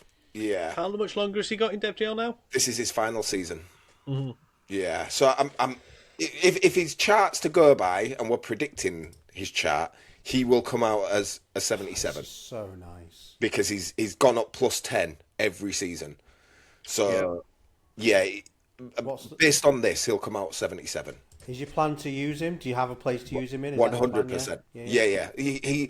What I'm umming and ahhing about is, do I put him in a team where, obviously, like I don't want him to be the best player in a team, but do I put him in a team where, like, say, Stone, where everyone's around him, or do I put him in Iron, where he's one of the worst players in the squad, and hope he goes up? I'm not really sure yet. What would you buy? It would be Stone initially, and I'd check the strength of the league. If the strength of that Stone league is pitiful, I'd be considering Iron, because you don't want to come against shit opponents every game, but you want him to get the good match rating so he can't be left to drown, basically. But looking at that stat makeup, he's shooting fine. Passing's not great. Defensively, he could be better, and I think that's what will help him really bunch up. But if he's a no-nonsense, simple fullback in that sort of setup, it'll suit him. A 4-4-2 fullback He's perfect for. I love 4-4. And stone level 4-4-2. Yeah, that makes sense to me. I wouldn't be using him in a way where you want him attacking. No, not Because yet. he's not got Anyway. the attributes to it. Not No, unless yeah, it's no, like exactly, not 10. yet. Unless he gets plus 10 in his passing or something. Exactly that. I did the same with that right back I'm now selling to Bob. I literally played to his strength. He was defensively, he was sound, and he was just a no-nonsense fullback. Now he can do a bit of everything. And he's got like 70-something shooting because he just kept progressing. You want to keep eking that out of him until he's at a position where you can make him do what you want him to do.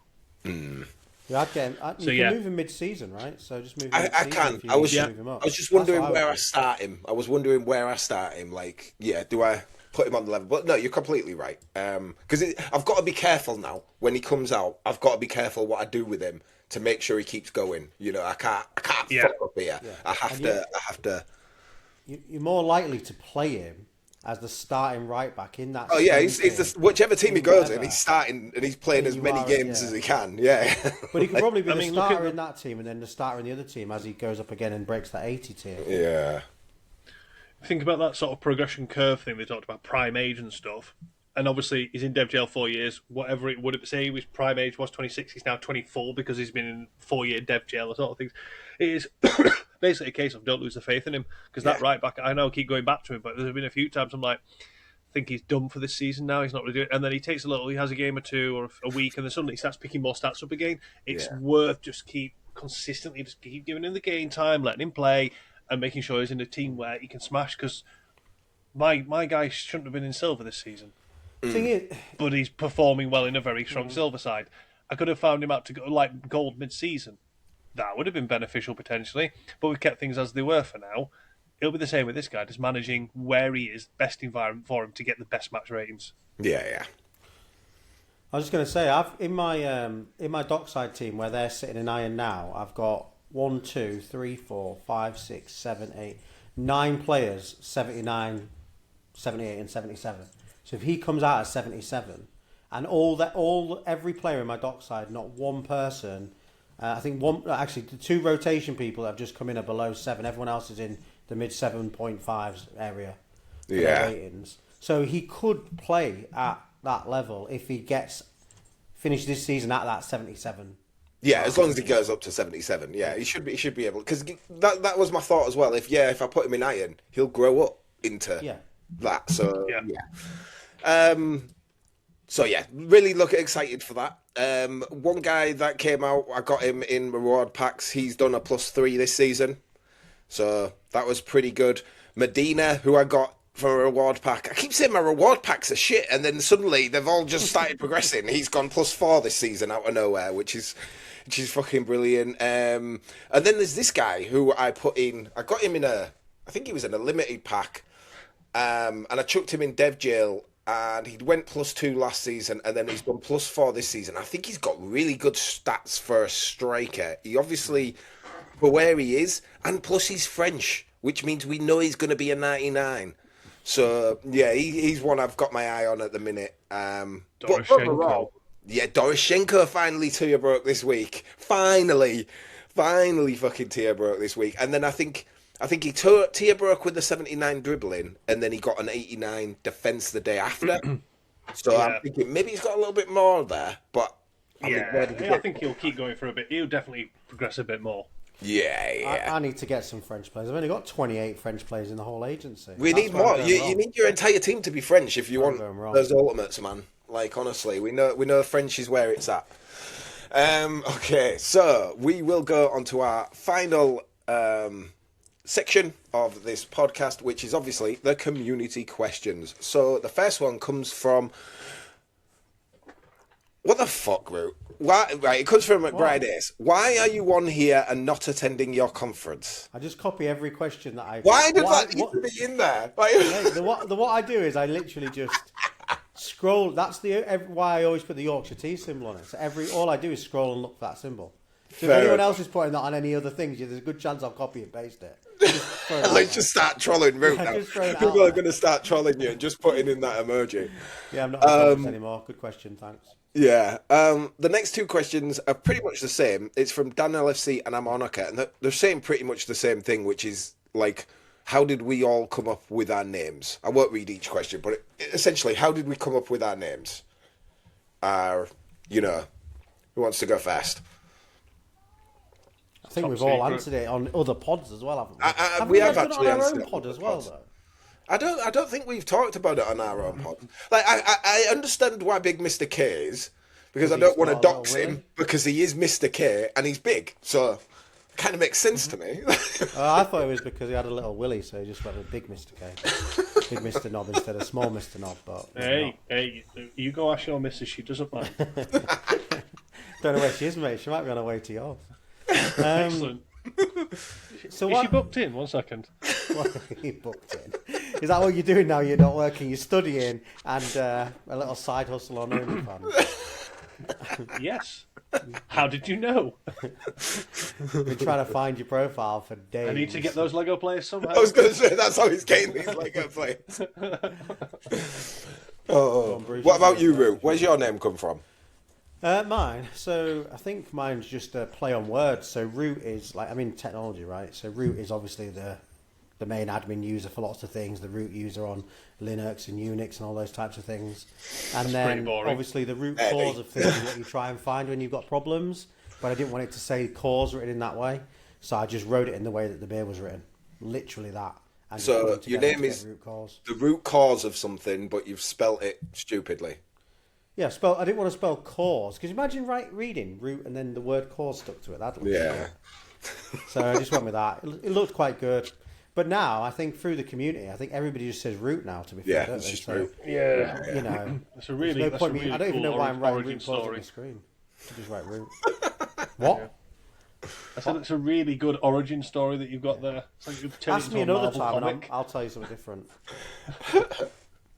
Mine was just from World of Warcraft, my days of World of Warcraft. I was a PvP player, and elite means you're elite, and obviously I'm a very humble person. And my skills in World of Warcraft, I was very humble about my skills in World of Warcraft, and someone Never called played me. it. You never? It I used thought, to be a I've really looked at it a fun few game. times. I looked at it Yeah. a few times. And went, that's probably a bit of me because I'm really geeky with stuff like that. I've just never sat down and played it. I got I a wouldn't bit. know where to start.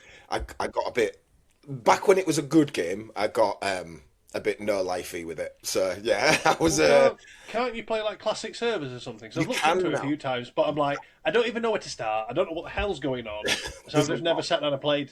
Yeah, it was a great game, and that's what basically where it came from. I was extremely humble. Someone said I was the Bruce Lee of Warcraft, and I was like, Bruce Lee, Bruce Leet. So what was your name before that? Oh, it was all PvP type names, like stuff like just so when I kill them in PvP, names that'd piss them off, like I own you, killed you, or your mom's dead, killed you, like stuff like just stuff that would piss people off. So when I beat them, not only did they die, they also saw who killed them and were like, "Fuck you," like that sort of stuff. It was like names like that because, yeah, like I said, I'm a very humble person when it comes to gaming. Next one comes from Orange Fly, and he says, "At what level of the pyramid does the game still feel fun and not piss you off?" For me, this season, bronze. Because, well, to be fair, bronze because, like, in terms of the team I've got in there, that's the main reason. But even Yeah. silver, it's been fine. Like, Yeah. But there's still a lot of variability in player makeups and teams and tactics, and yeah, I think when you start hitting gold and plat and stuff, managers really start hyper focusing. Like all managers start really focusing on how to set up against each other, way more. So yeah, Which you will do at that level because there's so much money in it, right? You've got Anybody it. that's Yeah. getting stressed Stakes. out at the lower levels, Flint Spark, and even Ice these days, chill. Just chill. Yeah. Because, like, you can get a whole Dan's, decent... Dan Root's coming for you, just so you know. Yeah, you can Carry get on, a Root. whole decent Ice team now. For, like, if you want 18 players, you can get it for $18, pretty much. Yeah. Do you know what I mean? Like, just relax. Just relax. Yeah. For me, I think after Diamond, because I used to get a bit stressed about Silver, or wherever Black Mamba were, I was like, cause yeah, I used to get stressed about Stone games. Like, looking back on that now, like, yeah, so you're probably Silver at the minute because of Diamond, because I've experienced Diamond now, I don't think anything's going to match up to it. Like anything below, maybe plat, maybe gold, but silver downwards, it's just like, this is a breeze. So yeah, that's for me, I guess. Not to say I'm not having fun in Diamond. I'm having so much fucking fun in Diamond, but it does piss me off. So, what about you, Root? I'm just too chill with it, mate. I'm really not. Even like, Iron? I think whatever happens, happens. I think while we're in this place at the minute where the engine's a bit up and down, this is that up and down, things are just not on the status quo. I still think Season 8 was my favourite engine without going back over that. I think that engine did annoy me though, because I think when I lost, I knew why I was losing, but I couldn't figure it out at times. Whereas now, I'm playing against variants, so I'm just chill. And to be fair, it's all about progression for me. I just want to get good match ratings for progression for the majority of my teams except one. Nice. I wish I could play like that. I really wish I could play like that. I think the thing is, like, because at the minute, in those lower leagues as well, without going into the deep weeds of it all, you can literally stack your teams if you just want to have a game where you get out of it. If you want to really challenge, you've got to be if you want to challenge yourself, you've got to not stack your teams in them lower levels. You will get annoyed if you've stacked your team and you think you should go up because you've stacked your team. I've come in, that's why I look at the predictions and I just think that's using a shitload of data. It's kind of got an idea of everybody's team, doesn't know what formations they're going to run. If I'm higher than my prediction, I'm fairly happy about it. But equally, if I've got a team that literally is like a Leeds United, I don't expect to be top of the league, right? I expect to be towards the bottom. And if I stay out of the relegation zone, so be Shots it. fired. You know what I mean? No, it's fine. Considering they're a division higher than his team, shots fired. You know what? I didn't even think about Mr. K at that point. No, when I it's said fine. that. Don't worry about it. You look forward to those playoffs that you're going to be into, yeah? Oh, that's why I should have thought about what I was saying. Look forward to playing Bears next season, mate. Look forward to it. Yeah. Okay, next one comes from Taggart, and we actually covered this a little bit on Wendeck. But should the MFL team play MFL? Would you be okay if anyone on the team had their own club competing in official competitions? We've touched on this earlier. It's like it would help them a lot because then they're not just relying on data. As long as I know why they don't do it, it's because of the optics. And if Quentin, I don't think Quentin should ever have a team because obviously he knows the engine, he's built it. But let's say Quentin had a team and beat me. Well, fuck you, Quentin. You cheated because you built the engine. I get the optics on why, but other people like Yaks and stuff, like, why shouldn't they? Because it will help them identify the product. Like I said, developers will look at the game differently to the way we do. Whereas if Yaks or Lucas or Mathurin had a team, they can see the problems we can see because they're interacting with the game the same way we are. Sorry. Yeah. They're invested in an outcome on the basis of a match engine. They're not invested in an outcome of a particular match engine or a game result. They're going to be more invested in the data behind it, like what's it generally telling them. You need to get a feel for it, though. Yeah. So, yeah, like having a community manager sort of role, someone who actively played the game and competed and tried to win, played to win, yeah, all day. Yeah. Agreed. I fully agree. What about you, even Rick? if people were going to it was all optics and people weren't going to necessarily be happy about it. Like when was it Quinton or whatever went into there, then they started to obviously raffle off and give off all the players and stuff like that. They could make it, because if they're playing it as part of their role, a job role, they're not going to be bothered about the winnings, right? And the MFL winnings and the players. Yeah, just negate selling the players. Maybe let them get their MFL winnings. If they want to invest into a team, invest into a team. You could think of ways of doing it, couldn't they? Community manager, though, think of the links then you've got with a marketing team. Because they've got a marketing team now. There's so much sort of cross triangulation that takes place with that. Because I worked extensively in marketing and community management. And you worked hand in hand with each other. And I oversaw both. So this is your job application today. We get it now. I'm not going back into marketing. I'm good, thanks. You're not really community driven, so I need to check what Lucas's job title was because I for some reason I always thought Lucas was a community manager. I told you what it was. But then why wouldn't Lucas have a team? What was it? What? Operation. I just clicked in my chat with him. One sec. But head of operations. Head of Yeah, if you don't have community managers, you get brand ambassadors that are vocal in the community. They've got are they brand ambassadors, the ones that they do the sponsorship content with, sponsor sort of content with? I don't know what they fall under, but part of that should be being the voice of the community and feeding things in. I don't even know who they are, if they are. So if I don't know who they are, they're not representing the brand in that sort of capacity. They might help with marketing. That's fine. That's one facet of a role, but if the community doesn't know, they're not. Yeah, I get what you mean. They're not representing the community. No. Yeah. So yeah, I think we're all in agreement with that. It wouldn't be a problem at all.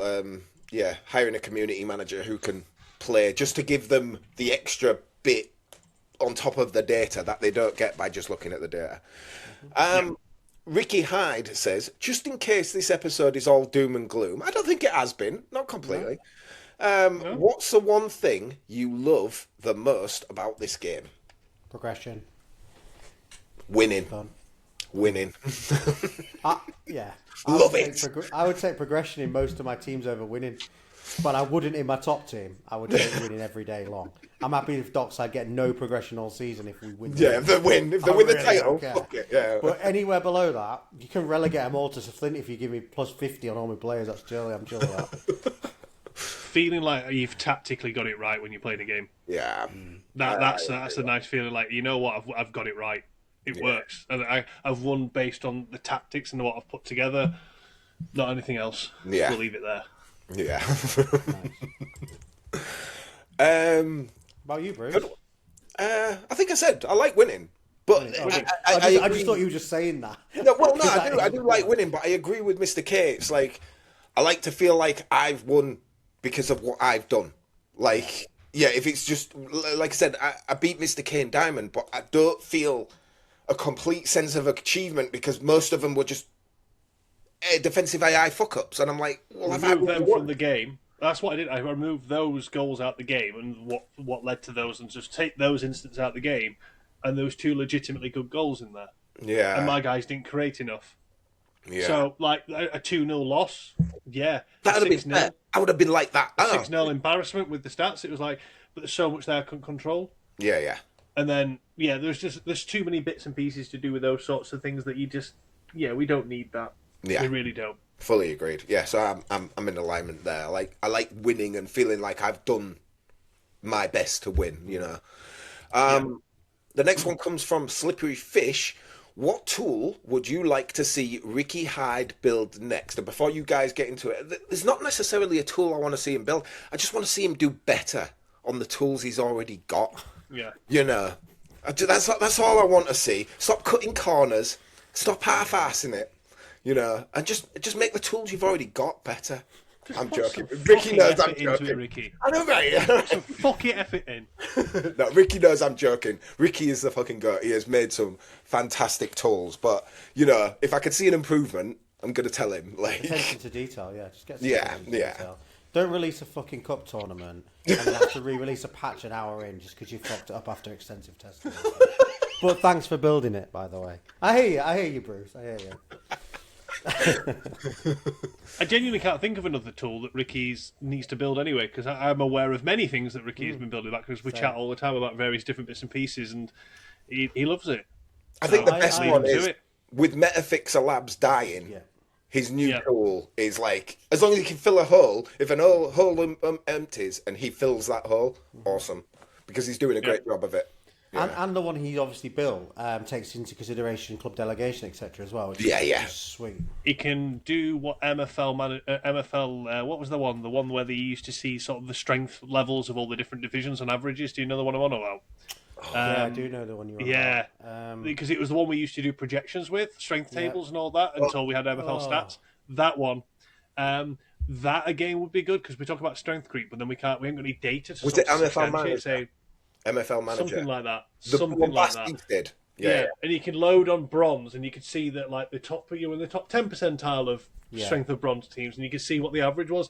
Being able to see some of that again would be really interesting. But Alexis might just build that in if we ask him. I mean, he's had a couple of questions in our community, and he's literally gone and built them. He has. So he's probably, if I don't know if you watch this, but if not, we should probably put that in our Yeah, totally. As long as he doesn't start charging us to look at it all, because I keep seeing these things about join the premium trial. I don't have to pay for what he's got on there. The good thing is, I think the good thing is, I don't know what premium gives you, but I think it's just a donation. Just a donation of anything gets you it. like Oh, is it the buy a beer thing? I'm Yeah, still yeah, buy yeah. a beer thing. That's cool. Yeah. That's cool.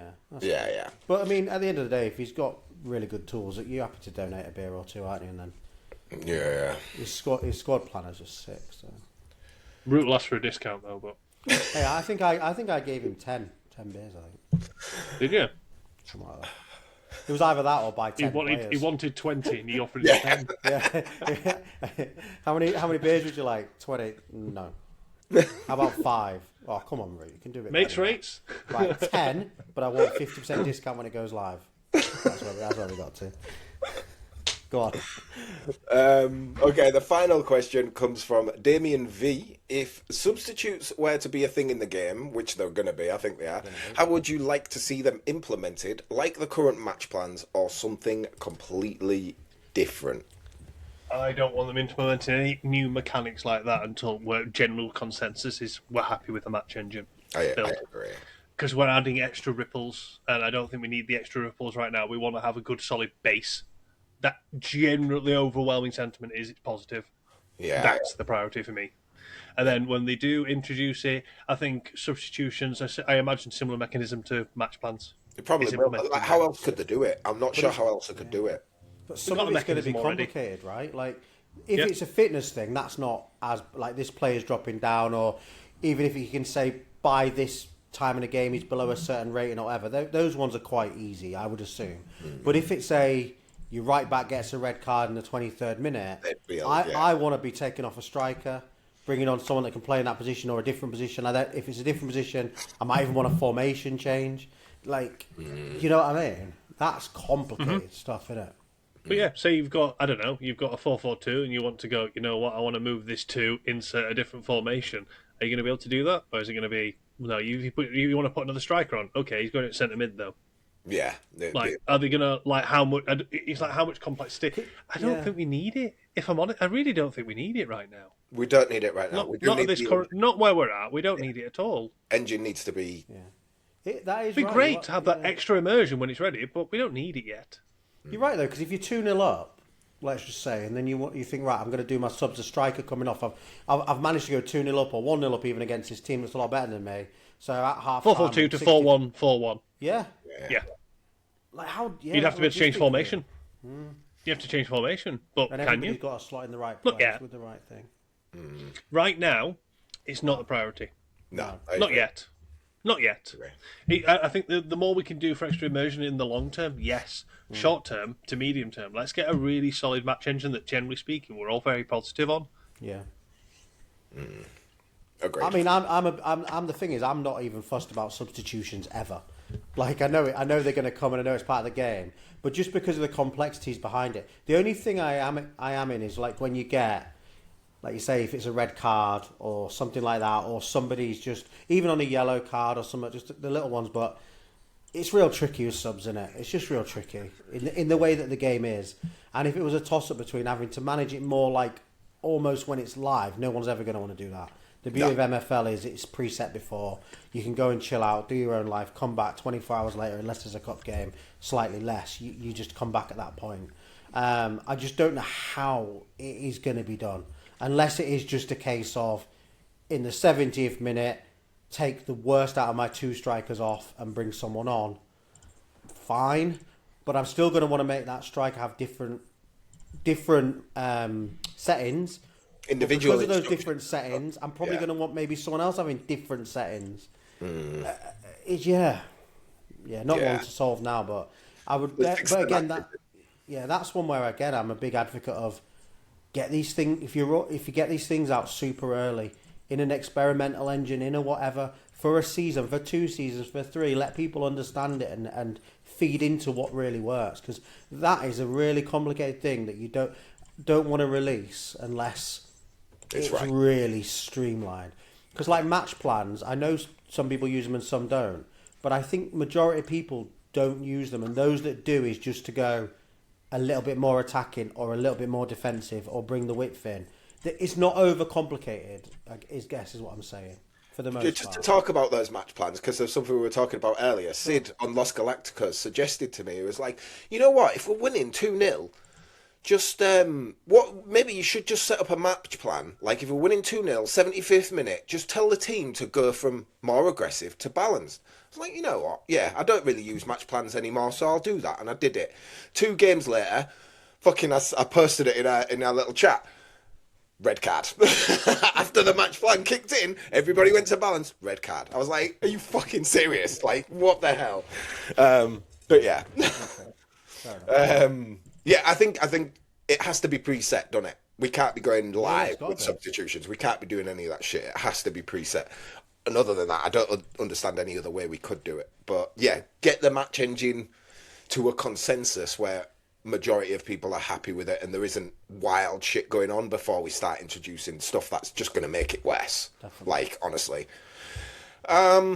So yeah, there we go. That is this week's episode. We have gone quite long, but yeah. So remember to get involved in the Discord. Join the Discord if you want to submit for Tactics Corner. If you want to get involved with the GeoGuessr races, the GeoGuessr competitions we have, and other cool stuff that we do. We'll do little competitions throughout the season. I know at the start of the season I did one for anybody who scores a direct free kick can win a common pack and stuff. That went still not got one. I haven't got one either. I'm waiting for it. The guy who won that hasn't had one since either. Yeah, no, and I said I did that many friendlies yesterday, not one. Yeah, it's ridiculous. I've done that much testing this season. I've still not seen a direct goal from a free kick. It's ridiculous. So yeah, get involved in that. Join the Discord. Don't think there's anything else for me to add. Have you guys got anything to? Yes, so only for me is, you've already mentioned it, but we're not recording next week. We are all taking a week off, just as a reminder. Yeah. When we put the episode out and the post out for the episode, I will put it in there, and obviously I'll remind people probably again later. Go on. Just on that, when we do come back, I believe you're going to have to get Andrew Q on, aren't you? Because that'll be when we're doing Ron John results. So we'll have to get Andrew Q on for that. We'll be back recording around the 10th-ish, won't we? Which will be the end of the season. So yeah, I'll mention that to Andrew Q. So Andrew, if you're watching, put it in your diary right now. Like, we need you on. Yeah, I have been talking to him about when he was coming on next. I can't remember where we were at with it, but I will reach out to him. So we're not going to be on, but we will still do the GeoGuessr. Hammers will still do that. But my suggestion is just have a pack for season 14. Don't have a season 13 player at this stage in the competition. And then, seeing as we're not back next week, good luck everybody for the running for the season. May you get your promotions, cup final wins and all that kind of stuff, and we'll try and check in with everybody before that final episode of the season, which it will end up being now. Yeah. That's it from me. You got anything to add, Mr. K? Don't think so. No, I think we've covered all bases now. Hopefully this hasn't turned out too negative, because we're trying to be constructive with it. But yeah, I don't think we were. You know what? I've not come off here negative. Even though your chat through the Tactics Corner and through the topic of the week, I think it's all constructed. I think we are trying to help. Give us that experimental engine more often. Take the feedback more. Get playing the game if you want to, because we're happy with that. We're all chill about that. Give me a job. Yeah, give Mr. K a job. Whatever. Yeah. But that's why we're here. We'll take all those things, as much as we can get it. We're a resource that they can utilise. The community is a resource they can utilise, like in much bigger ways, I think, to help them improve the game, I think. And I think you summed it up, Bruce, so we'll sum up on that. The reason for it is you love MFL, you're so passionate about it, and you want it to be an amazing game. And I think that goes for all of us on this podcast and everybody else in the community. So, yeah.